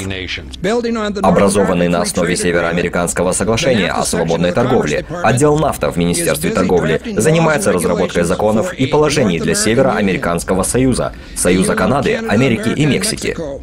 Президент принял участие в тайных встречах и подписал по крайней мере 2 соглашения в рамках программы «Партнерство ради безопасности и процветания». Целью, поставленной президентами Бушем, Фоксом и премьер-министром Полом Мартином, является интеграция в 2010 году. За этот план бизнес-элиты, политической элиты, придется заплатить рабочими местами американцев и суверенитетом Америки. Однако это осуществит мечту отца президента. Теперь бывший американский посол торговли Роберт Зелик говорит о нем с новой силой. На этот раз новый мировой порядок с деловыми кругами во главе торгово-экономической политики. Эта программа по сближению США, Мексики и Канады продвигается бесшумно и закулисно, способствуя выработке общего рынка с общими принципами дерегуляции в интересах транснациональных корпораций. Примечательно само высокомерие, вот так просто вытереть ноги о суверенитет страны. И делается это в столь многих направлениях. Следует понять, они имеют в виду именно то, о чем говорят. Они пытаются создать новый мировой порядок. Доббс, единственный символ надежды, обличающий в масс-медиа новый мировой порядок, подал в отставку после того, как был обстрелян его дом. Однако элита не собирается ждать, пока создадутся все те союзы для следующего шага к созданию мирового правительства. Путем обширного глобального экономического кризиса последних лет они в состоянии девальвировать доллар и подорвать его роль в качестве мировой резервной валюты. Они позволили Федеральному резерву и МВФ укрепить власть путем получения контроля над ценными бумагами и биржами, а также выпуском глобальной валюты, заменяющей доллар, замаскированной под СДР, специальные права заимствования. Этот аспект нового мирового порядка был объявлен в апреле 2009-го на встрече Большой Двадцатки. Кое-что очень существенное происходит в Лондоне на встрече Двадцатки. Однако они тщательно скрывают это, ни слова об этом не говорится. Согласование международных правил. В сущности, они хотят поставить Федеральный резерв и нашу комиссию по ценным бумагам и биржам под контроль МВФ. Новый мировой порядок. Вот что они там планируют. Они подрывают американскую валюту. И это очень печально. Ведь что происходит на самом деле? Американская экономика ставится под международное регулирование. И те люди, которые кричали: ООН собирается взять на себя роль мирового правительства, конспирологи, тогда они были сумасшедшими. Теперь они правы. Там эти 20, или как их там называют, 20 посланников. А нас здесь тысячи, но наши голоса не слышны. Когда Гайтнер сказал в прошлом году, что он за идею создания мировой валюты, именно тогда те конспирологи высказывали эти предположения годами ранее. Вы совершенно правы. Наличные деньги постепенно искореняются. Наиболее вероятно, что такой вид денег полностью исчезнет, или их будет чрезвычайно тяжело использовать во множестве ситуаций. Поэтому вам придется использовать глобальную валюту или электронные деньги. Хотя доллар еще физически существует как мировая валюта, такая группа, как БРИК, которая представляет собой конгломерат Бразилии, России, Индонезии и Китая, открыто продвигает новую резервную валюту. Некоторые считают великолепной идею того, чтобы весь мир стал пользоваться единой валютой. Президент России Дмитрий Медведев на саммите Большой Восьмерки в июле 2009 года продемонстрировал образец монет новой мировой валюты. Мы также договорились сегодня о дополнительных ресурсах в размере $1 триллион, которые станут доступны для мировой экономики посредством Международного валютного фонда и других учреждений. Это включает в себя $250 миллиардов специальных прав заимствования СДР, резервной валюты МВФ. СДР будут выпущены для стран, входящих в состав Международного валютного фонда. Я думаю, что новый мировой порядок уже формируется, а с ним и основы новой и прогрессивной эры международного сотрудничества. Глава Европейского Союза также агитирует за мировое правительство. 2009 также является первым годом глобального управления с учреждением Большой Двадцатки в самом центре финансового кризиса. Гордон Браун призвал к глобальной конституции. Сегодня нам требуется глобальная конституция для всемирной финансовой системы. Браун и Обама взращивались как англо-американские представители нового мирового порядка после ухода в отставку Буша и Блэра. Вот Гордон Браун перед CBI до вступления на должность премьер-министра. И только сейчас мы начинаем понимать, что мировой порядок и глобализация приносят нам и на что это похоже.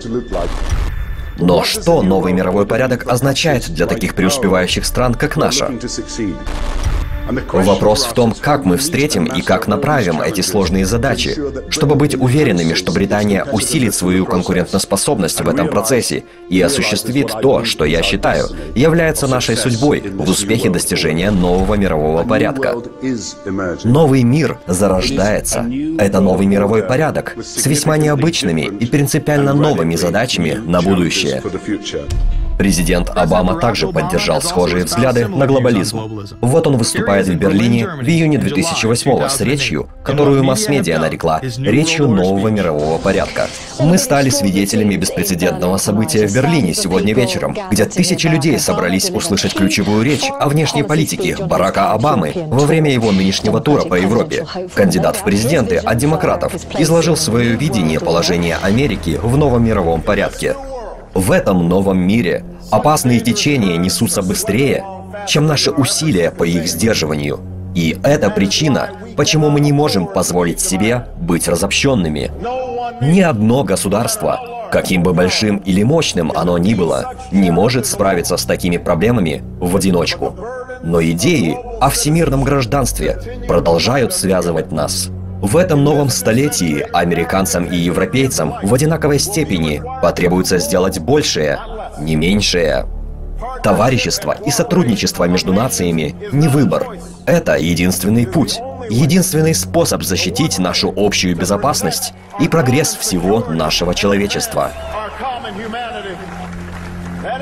Вот почему Америка не может повернуть вспять. Вот почему Европа не может повернуть вспять. У Америки нет лучшего партнера, чем Европа.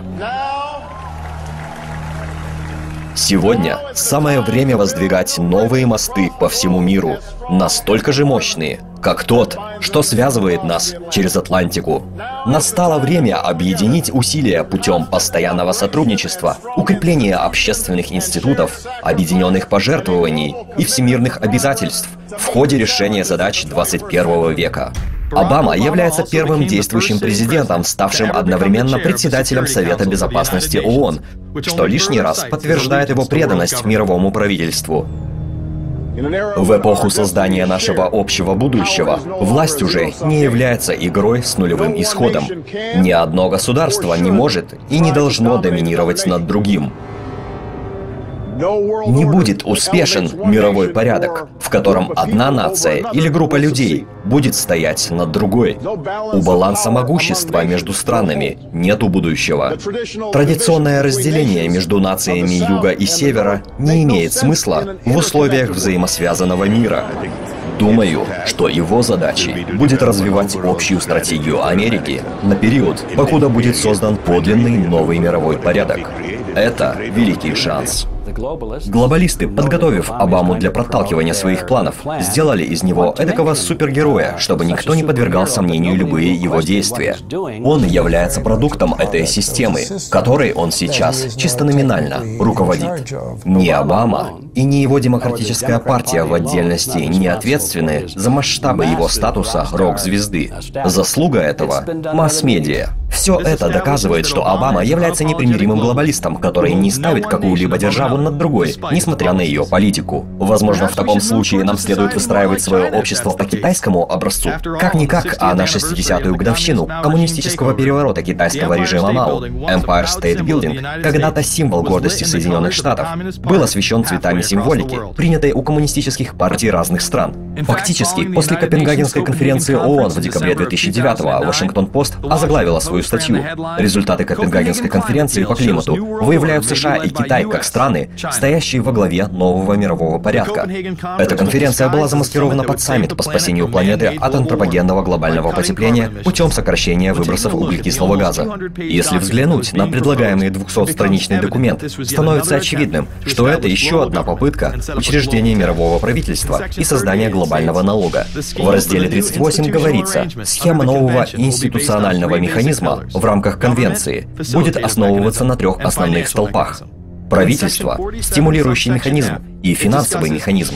В разделе 47, подраздел F, обсуждаются схемы ограничения и торговли. Эти схемы ограничения и торговли как раз то, что и далее будет перекачивать богатство от бедных к сверхбогатым.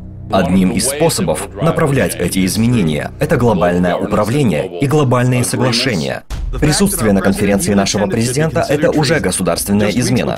За пару недель до конференции в масс-медиа разразился климатический скандал. Секретные e-mail'ы подтвердили, что многие из лидирующих ученых в ООН занимались мошенничеством, продвигая идею того, что человечество своей деятельностью ответственно за глобальное потепление. Они уничтожили исходные данные, доказывающие, что планета охлаждалась за последние десятилетия, чтобы гарантировать невозможность для научного сообщества рассмотреть полученные ими результаты исследований.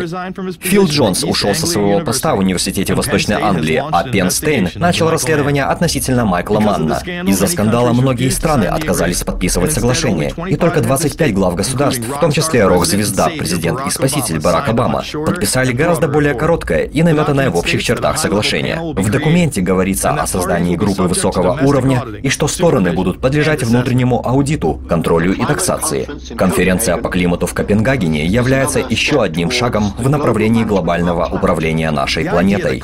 Смешна сама мысль, что двуокись углерода, жизненная сила растений на планете, является токсичным газом и должна облагаться налогом. В истории Земли известны периоды, когда атмосфера содержала значительно больше углекислого газа, чем сегодня. В районах частых вулканических извержений с большими выбросами СО2 растения процветают. Там нет негативного воздействия углекислоты как на окружающую среду, так и на коренные народы. Глобалисты внедряют эту теорию для удержания человечества в страхе, не только ради установления глобального управления, а буквально для контроля над всей планетой. И даже если бы глобальное потепление под темным антропогенным соусом имело бы место, реальная задача тут — контроль численности населения. Тед Тернер раскрывает этот план в интервью Чарли Роузу. Мы должны стабилизировать численность населения. Когда я родился, было 2, значит, что-то не то с численностью. Слишком много людей на планете, вот почему мы имеем глобальное потепление. Слишком много людей создают вокруг себя излишки имущества. Мы должны стабилизировать численность населения на добровольной основе. Каждый в мире должен дать обязательство заводить не более 1-2 детей. Через 10, нет, через 30-40 лет на планете станет теплее на 8 градусов. И ни одна из сельскохозяйственных культур не будет больше расти.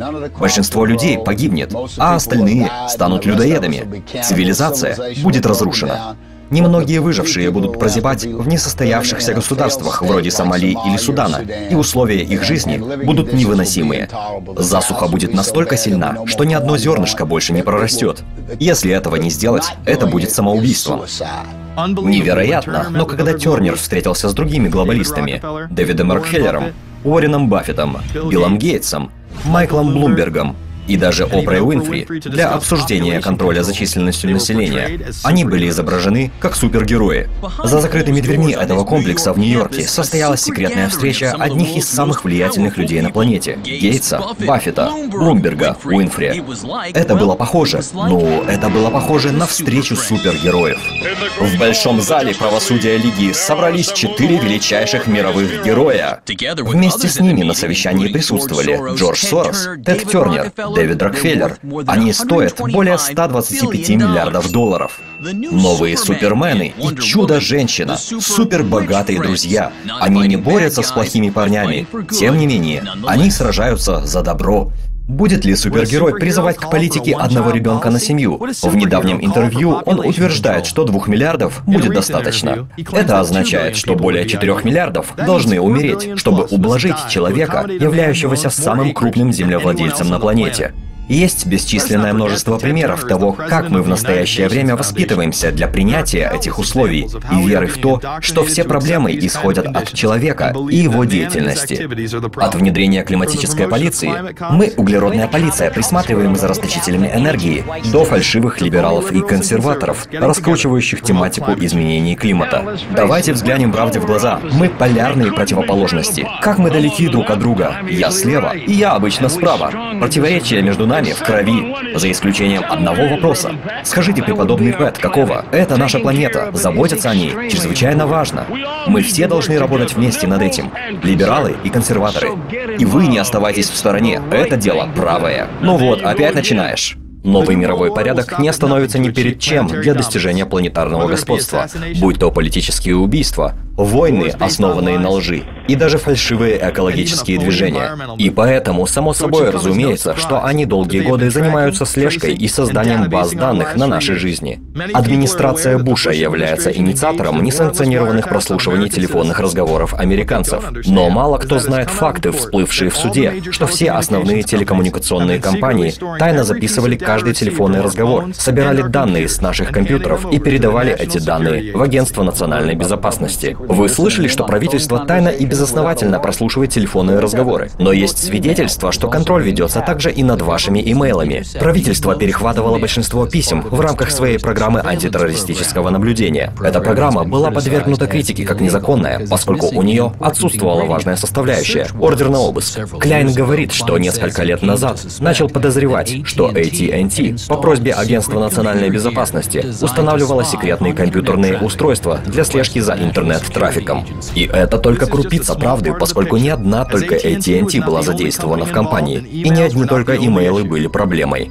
АНБ устанавливала системы Norus Insight, способные прослеживать миллиарды бит интернет-трафика в секунду. Также она была способна контролировать все звонки, сделанные через эту систему, все посещаемые веб-сайты, все службы мгновенных сообщений и отдельные виды интернет-торговли. Секретный отдел AT&T обладает устройствами, позволяющими правительству просматривать каждое личное сообщение в интернете и анализировать то, что делают люди. Вот еще один документ. В нем упоминается компания Norus. Norus создает программное обеспечение, заглатывающее и анализирующее 10 гигабайт информации в секунду. Это означает, что оно способно переварить информацию всех книг библиотеки Конгресса за 15 с небольшим минут. Документация Кляйна и других затем была подвергнута цензуре со стороны АНБ. Банкстон не имеет права детально говорить о документах, которые правительство уже законсервировало, но он говорит, что информация в них взрывает мозг. Речь идет о значительной части всего коммуникационного трафика Соединенных Штатов. Эти законы были сохранены администрацией Обамы и действуют по сей день. Генеральный прокурор Холдер публично заявил, что иски будут отклонены во внесудебном порядке, и после нескольких попыток дела Кляйн были также отклонены, вновь ссылаясь на национальную безопасность того, что когда-то было конституционной республикой, а не рабским коррупционным государством.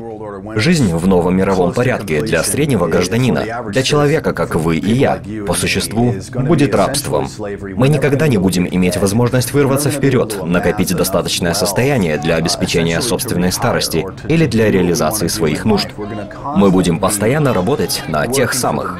Они создают, по сути, двуклассовую систему. Будет существовать центральная правящая элита и все остальные. И у меня для вас новость, вы и есть те остальные.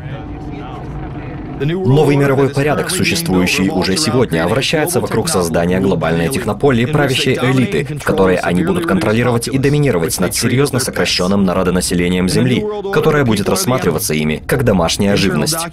В новом мировом порядке люди — враги. Внутренние документы, выпущенные в марте 2009-го, указывают, что Департамент национальной безопасности сегодня нацелен на граждан, кто обсуждает новый мировой порядок, и утверждает, что правительство уходит от конституционных принципов. Людей, которые против иммиграции, утверждая, что она отнимает рабочие места у граждан США в периоды высокой безработицы и уклонения от уплаты налогов. Граждан, которые выступают против банковской федеральной резервной системы. Людей, кто публикует конституционные или либертарианские материалы. Людей, кто поддерживает Рона Пола, и тех, кто использует наклейки, содержащие антиправительственную риторику. Этот документ — один из тысяч тех, которые нарекают нас возможными террористами. Это создает структуру очернения рядовых граждан, в то же время наделяя государство неограниченными полномочиями. Вы считаетесь виновным, пока не доказано обратное. С технологическим развитием отдельные части их контрольно-командной системы проходят бета-тестирование по всему миру. Здесь, в США, скауты готовятся противодействовать движению «Ветераны за Конституцию» и разоружать экстремистов внутри страны. Такие национальные программы, как «Год города», подготавливают молодежь для работы на правительство. Я несу перемены. Я беспощаден. В Англии было установлено более 4 миллионов камер видеонаблюдения. Это около одной камеры на 14 жителей. Их цель заключается не в раскрытии преступлений, поскольку из 1000 камер помогает в этом только одна. Тут разговор о создании общества тотальной слежки, где каждый под постоянным наблюдением государства и ближайшего его окружения. Компания «Глаза интернета» сегодня платит людям за то, что они входят в интернет и ведут мониторинг с камер видеонаблюдения в реальном времени в поисках преступников. Семьи, являющиеся, по мнению государства, недобропорядочными, уже поставлены под круглосуточный контроль камер видеонаблюдения в своих же домах. Данная программа планирует охват 20 тысяч семей в Англии, и это число удвоится в последующие 2 года. Каждое ваше движение в собственном доме и вне его находится под постоянным наблюдением преступной элиты, стоящей над законом. Исполнительным приказом номер 12425 Обама добавил дипломатическую неприкосновенность Интерполу, еще более расширяя внутриполитическую преступную деятельность. На Ближнем Востоке бесконечные войны будут продолжаться и далее. При Обаме мы отослали дополнительные десятки тысяч военных в Афганистан, в то время как все те же засвеченные в деле Иран-Контрас сети, о которых говорилось выше, контролируют торговлю опиумом. В октябре 2009-го было установлено, что ЦРУ финансирует брата военачальника марионеточного афганского руководителя Хамида Карзая на протяжении 8 лет. Он является ведущим опиумным дилером в регионе. Похоже, что тот же картель из 80-х так и не прекращал свою деятельность. Столпы в основании режима Карзая покоятся на наркоподдержке. И для нас они неприкасаемые. Мы превратили Афганистан в крупнейшего поставщика героина в мире. И это произошло под контролем ЦРУ. Это продолжается при том, что многие из движения «Талибан» фактически получают жалования гражданина США. Какова вероятность того, что мы платим зарплату людям из Талибана? Полевой командир, или, иными словами, КОКОМ-командир, генерал Петриус, как часть своей выбивной стратегии, произвел сознательную попытку найма местного населения. Не думаю, что я вообще квалифицирован, чтобы говорить о таких вещах, однако я совершенно не сомневаюсь в своих выводах. Конечно, сейчас вы находитесь по одну сторону надгробной плиты, но однажды окажетесь с другой ее стороны. Биометрика была введена как в Афганистане, так и в Ираке, где людей распознают по отпечаткам пальцев, сканированию радужной глаза, занесению в электронные базы данных, а также ДНК-тесты. Это включает все местное население, находящееся в зоне боевых действий. Кое-кто там использует биометрическое регистрационное оборудование для сканирования вашей радужной оболочки, сканирования ваших отпечатков, отпечатков, и вы становитесь зарегистрированы в системе подобного типа. Насколько жуткими и деспотичными кажутся подобные системы, ничто из них не идет в сравнение по опасности с имплантируемым чипом радиочастотной идентификации. Под различными PR-объяснялками, включая террор, безопасность или чудеса электроники, чип интегрируется в общество. В 2001 году семья Джейкобс стала первой, которой на глазах у миллионов телезрителей были введены под кожу микрочипы. У нас есть семья из Флориды, члены которой стали пионерами в «О дивном новом мире». Они выразили желание быть первыми в истории людьми с имплантированными в свои тела идентификационными чипами.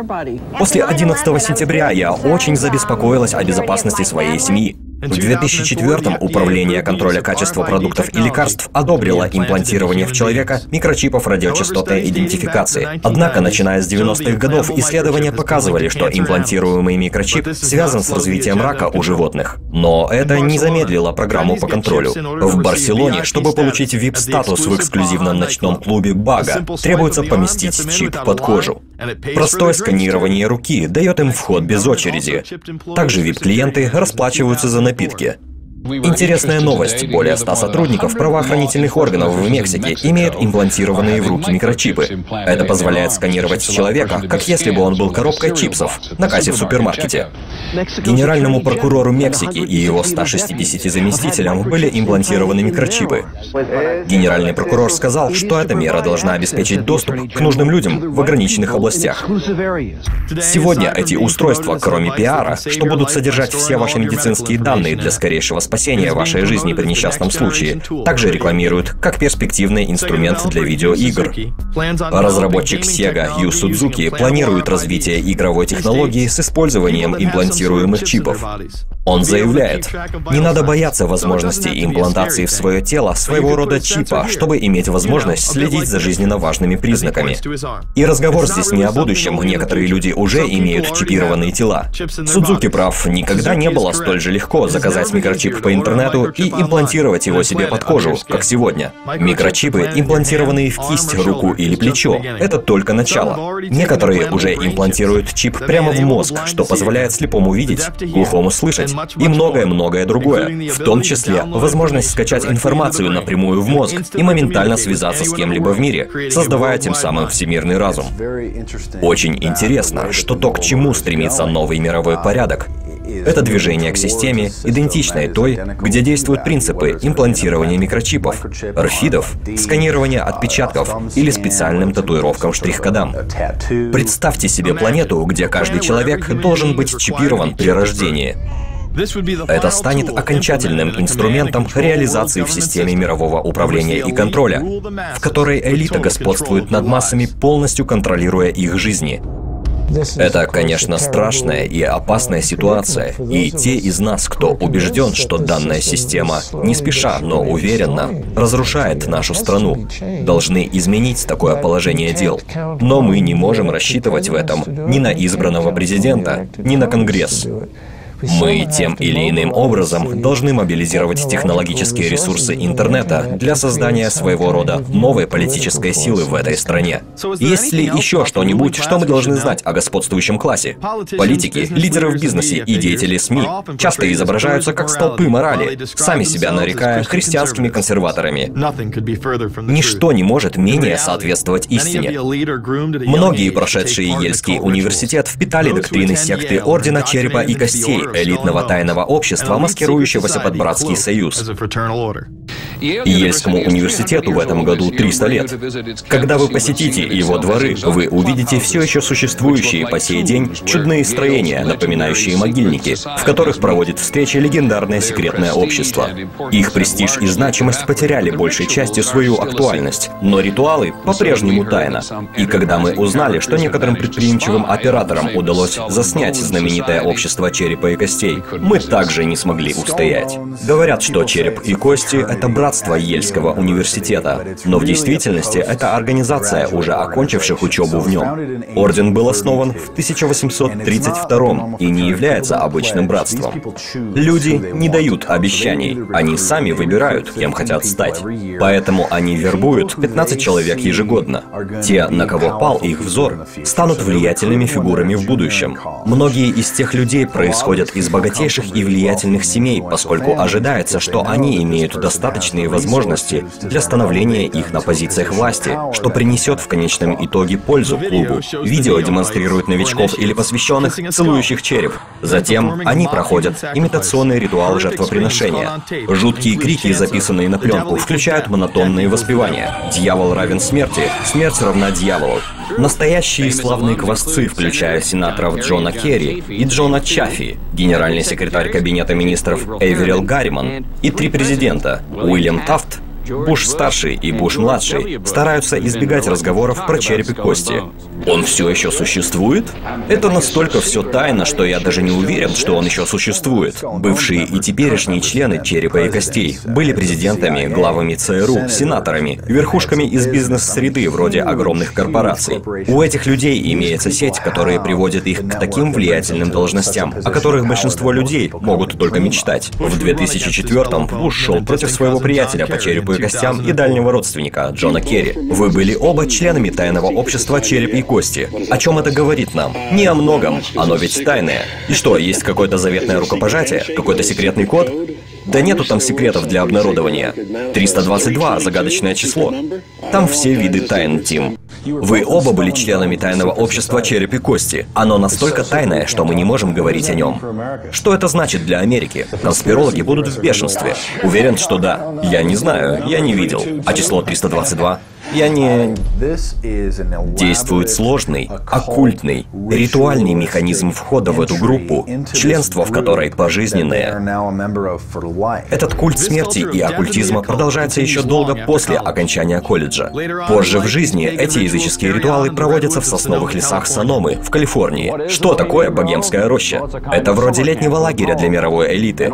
Членствуют в клубе только мужчины, встречающиеся в большой тайне. Эта группа была сформирована в конце 19 века деятелями культуры, промышленниками и политиками. Присутствующие преклоняются перед культом совы, как своего божества.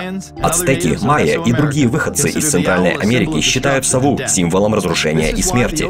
Вот почему при вступлении в клуб надо пройти ритуал кремация сострадания, в котором смерть с косой спускает по воде чучело младенца, которое затем принимает первосвященник и бросает его на огненный жертвенник в основании 12-метрового бога совы.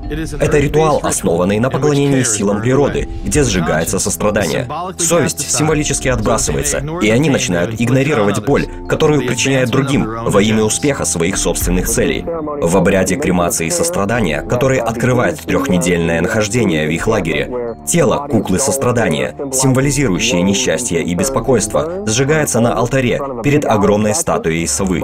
Когда эта церемония заканчивается, все они начинают кричать и вопить. Сам собой рождается вопрос: для чего кому-то нужно такое делать? Не говоря уже об этих людях из элиты.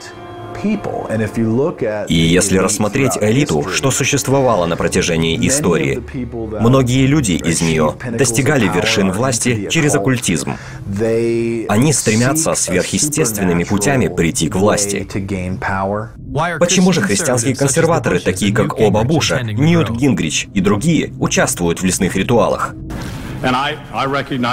Я признаю, что меня не ждут в элитном пристанище «Богемская роща», где Ньют, Раш и Дик, восседая голые в чуме, бьют в там-тамы. Почему масс-медиа едва касается этих встреч? Из-за их особой клиентуры. Бывший политический карикатурист Фил Фрэнк из Сан-Франциско Кроникл рисует репортера, рассуждающего о своей лояльности к происходящему в Богемской роще. Рассказы о том, что происходит в этих лесах, сложно обойти стороной. Статуя, стоящая в лагере, напоминает элите о необходимости держать язык за зубами о том, что происходит в нем. Многие мировые события обретают свою форму в этой роще, включая создание атомной бомбы. Обсуждения в роще в 1930-х содействовали развитию ядерной энергетики и разработке атомной бомбы. Каждый республиканский президент после Кельвина Кулиджа входит в этот клуб, а также и многие демократы. Если вы взглянете на списки членов Богемской рощи, Совета по международным отношениям и Билдербергского клуба, множество одних и тех же имен людей ключевых уровней присутствует в подобных группах. В дополнение к языческим ритуалам, что происходят там, этот чисто мужской клуб также имеет дело с темной тематикой, тяготея к пьесам Монтесума, в которых идет речь о человеческих жертвоприношениях ацтеков, и Фаусту, повествующему о Мефистофеле. У многих из элиты есть склонность к переодеванию в одежду другого пола и мюзиклам. Возможно, именно поэтому у большей части участников таких чисто мужских шоу есть предрасположенность к мужеложству. Каждый год многие из них, похоже, выпендриваются или пытаются это сделать. В прошлом году, в 80-м, все разговоры были о рейтинге 500. Богемская роща, что я посещал время от времени, является наиболее развратным и проклятым богом местом, которое только можно представить. В 2004-м Нью-Йорк Пост сообщила, что гей-порно-звезда Чад Сэвидж будет обслуживать олигархов в Богемской роще. В последние годы некоторые политики были завязаны в скандалах, в том числе сенатор Ларри Крейг, который домогался тайного агента в 2007 году. Еще более шокирующим стало известие, что в 2004-м блогер правой направленности Джеймс Гакерт, который имел беспрецедентный доступ в Белый дом во время войны в Ираке, фактически был Джеффом Генноном, мужчиной-проститутом с порно-сайта militaristat.com.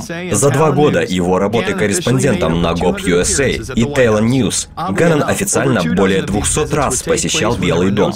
Как ни странно, более 25 раз эти визиты имели место вне запланированных брифингов. Подобные виды деятельности не являются новшеством для Белого дома. В 89-м обложки Washington Times пестрели заголовками о мальчиках по вызову в Белом доме. Washington Times сообщила сегодня, что неизвестные нам сотрудники Белого дома в администрациях Картера, Рейгана и Буша в настоящее время находятся под следствием за пользование услугами мальчиков по вызову. В статье идет речь о том, что 2 мужчины-проститута посещали в прошлом году после полуночи Белый дом. Имена сотен владельцев кредиток, открытых Washington Times, подтверждают, что клиентами были ключевые фигуры в администрациях Рейгана и Буша, военные, помощники Конгресса, американские и иностранные бизнесмены, находящиеся в тесных светских связях с политической элитой Вашингтона. Это кольцо выходит за пределы Белого дома, расширяясь до спальни конгрессмена Барни Франка. Барни Франк, один из 2 открытых гомосексуалистов в Конгрессе, признал, что пользовался услугами мужчины-проститута, которого он нанял в личный штат. Франк платил ему около 20 тысяч из своего кармана за роль домработника и водителя. Но, как сообщалось в сегодняшней Washington Times, человек находился на испытательном сроке за сексуальные преступления и наркоманию, а также занимался проституцией вне дома Франка. Хотя Франк пытался ссылаться на незнание этих фактов, проститут Стивен Гоби заявил, что Франк полностью отдает себе отчет в том, что происходит, и что он даже пользовался бесплатными и скидочными сексуальными услугами. Франк угрожал членам Конгресса, чтобы те помалкивали относительно этого порочного круга. Демократ-гомосексуалист от Массачусетса Барни Франк угрожал приятелям по Конгрессу, знающим, что он гей, если они не перестанут распространять о нем слухи. Вопросы прекратились, а Франк практически вышел сухим из воды. Некоторые члены комитета по вопросам этики не смирились с этим. Следует ли нам терпеть? Следует ли мириться с представителем этого органа, который сознательно позволяет превращать свою резиденцию в публичный дом? Вы только что слышали, возможно, одни из самых изощренных и отборных помоев, которые, по-моему, когда-либо были сказаны в этих 4 стенах. Вновь мы видим людей самых высоких уровней власти, принимающих участие в наиболее отвратных действиях. Их меньше всего заботит кодекс поведения, лежащий в основе почти всех основных религий. Относиться к другим так, как ты хочешь, чтобы к тебе относились. Затем они прикидываются, надевают маску, будто они такие же, как и любой средний человек, стремящийся быть правильным, верящий в своего рода карму, в своего рода вселенскую божественную справедливость. Поэтому они надевают на себя эту маску, прикидываясь такими рубаха-парнями, обычными американцами, что они ходят в церковь время от времени, и что они верят в жизнь после смерти и суд Божий. Но на самом деле это все делается исключительно для того, чтобы выглядеть пристойно на выборах, и чтобы люди не начали смотреть на них подозрительно, поскольку если кто-то открыто признает, что он атеист или приверженец какой-то темной религии, религии. Он не получит в должной степени народной поддержки, и доверие народа не будет ему даваться так легко. Подлинная сущность такого поведения никогда не открывается для среднего обывателя, поскольку масс-медиа тихо обходит стороной такие разоблачения. Конгрессмен Марк Фолли, возглавляющий группу по вопросам пропавших и эксплуатируемых детей, восхвалял на телевидении серию передач «Поймать хищника». Эта программа сделала, возможно, большее, чем любой закон, что мы можем издать.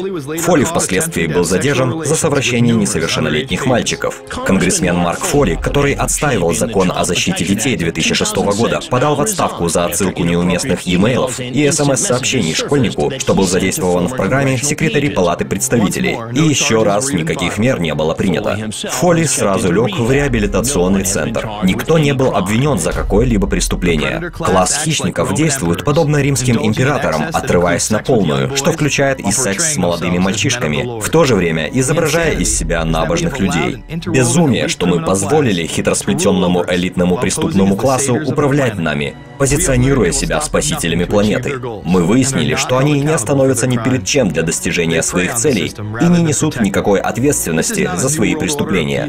Это не новый мировой порядок мира и процветания, и не мировое правительство, спасающее Землю.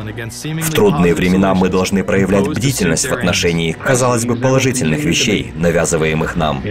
Кризисы не прекратятся.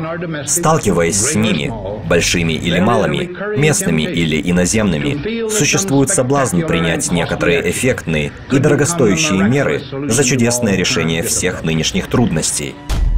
Наша угроза — это суперкласс, контролирующий информационные потоки и укрывающий от общества технологии. Перспектива доминирования наших ученых федеральной занятостью, проектными распределениями и всегда имеющей место властью денег должна быть серьезно рассмотрена. Мы также должны проявлять бдительность в отношении прямой и косвенной опасности того, что государственная политика сама по себе может оказаться в плену научно-технической элиты. Настало время отложить в сторону дистанцию, выключить вашу игровую приставку и начать смотреть по сторонам. Настало время отойти от повседневной роскоши и поп-культуры и принять меры в отношении цельного, целенаправленного зла для сохранения того, что осталось от человечества. Нам следует освободиться от апатии и вялости в своих действиях для разрушения невидимой империи. Фильм переведен и озвучен осенью 2010 года в Кишиневе, Молдова. How set up are we to deal with this new world order? I think we're going to hear a lot about that today. Let's take the New World Order. It's an interesting phrase. I've been thinking a little bit about the structure of the world, right? The New World Order, as everybody says. The peace could yield to the pernicious New World Order. The New World Order. The New World Order. The New World Order. The New World Order. This New World Order. Stay fixed on your goal of imposing the New World Order. We kept talking about a New World Order. A New World Order. That's what we need now. A new world order with swing. One war and one victory doth not a new world order make. Conservatives used to believe in the United States of America rather than the United States of the New World Order. The ambition to create a new world order. Whose world order is this? And of course what he called it was the New World Order. Respect for a new world order. We can see a new world coming into view, etc., etc. That's the core of the New World Order that we want to try to build. It's the sole superpower, New World Order. New World Order. A new world order. To a new world order of peace. Let's say a new world order, for want of a better term. Entities of the new world order. The whole concept of New World Order is something else. It really says that the state is God. The state will play a bigger role in the economy. New order. What Wilson wanted was a new world order, not just a new world order. In order to compete in the New World Order. Compete in this new world order. This is the third leg of the New World Order. We had the World Bank, we had the IMF, and now we had the World Trade Organization. A rigid New World Order. This hoped for new world order. Constructing a new world order in the new world order of the 21st century. The new world order we're going to put in place In this new world order. In this new world order. The patriots in this country are not going to see their rights diminished in order to create a new world order. That President Bush has described as a new world order, which I share that, we all share that same desire. A new world order is surely in the making here. Are we ready for the new world order? It's a timely and often controversial question. You don't hear a politician speak the way you do in America. It's about the future of Europe and a new world order. Mr. President, thank you so much, and I hope to have you again, and I hope to see you again.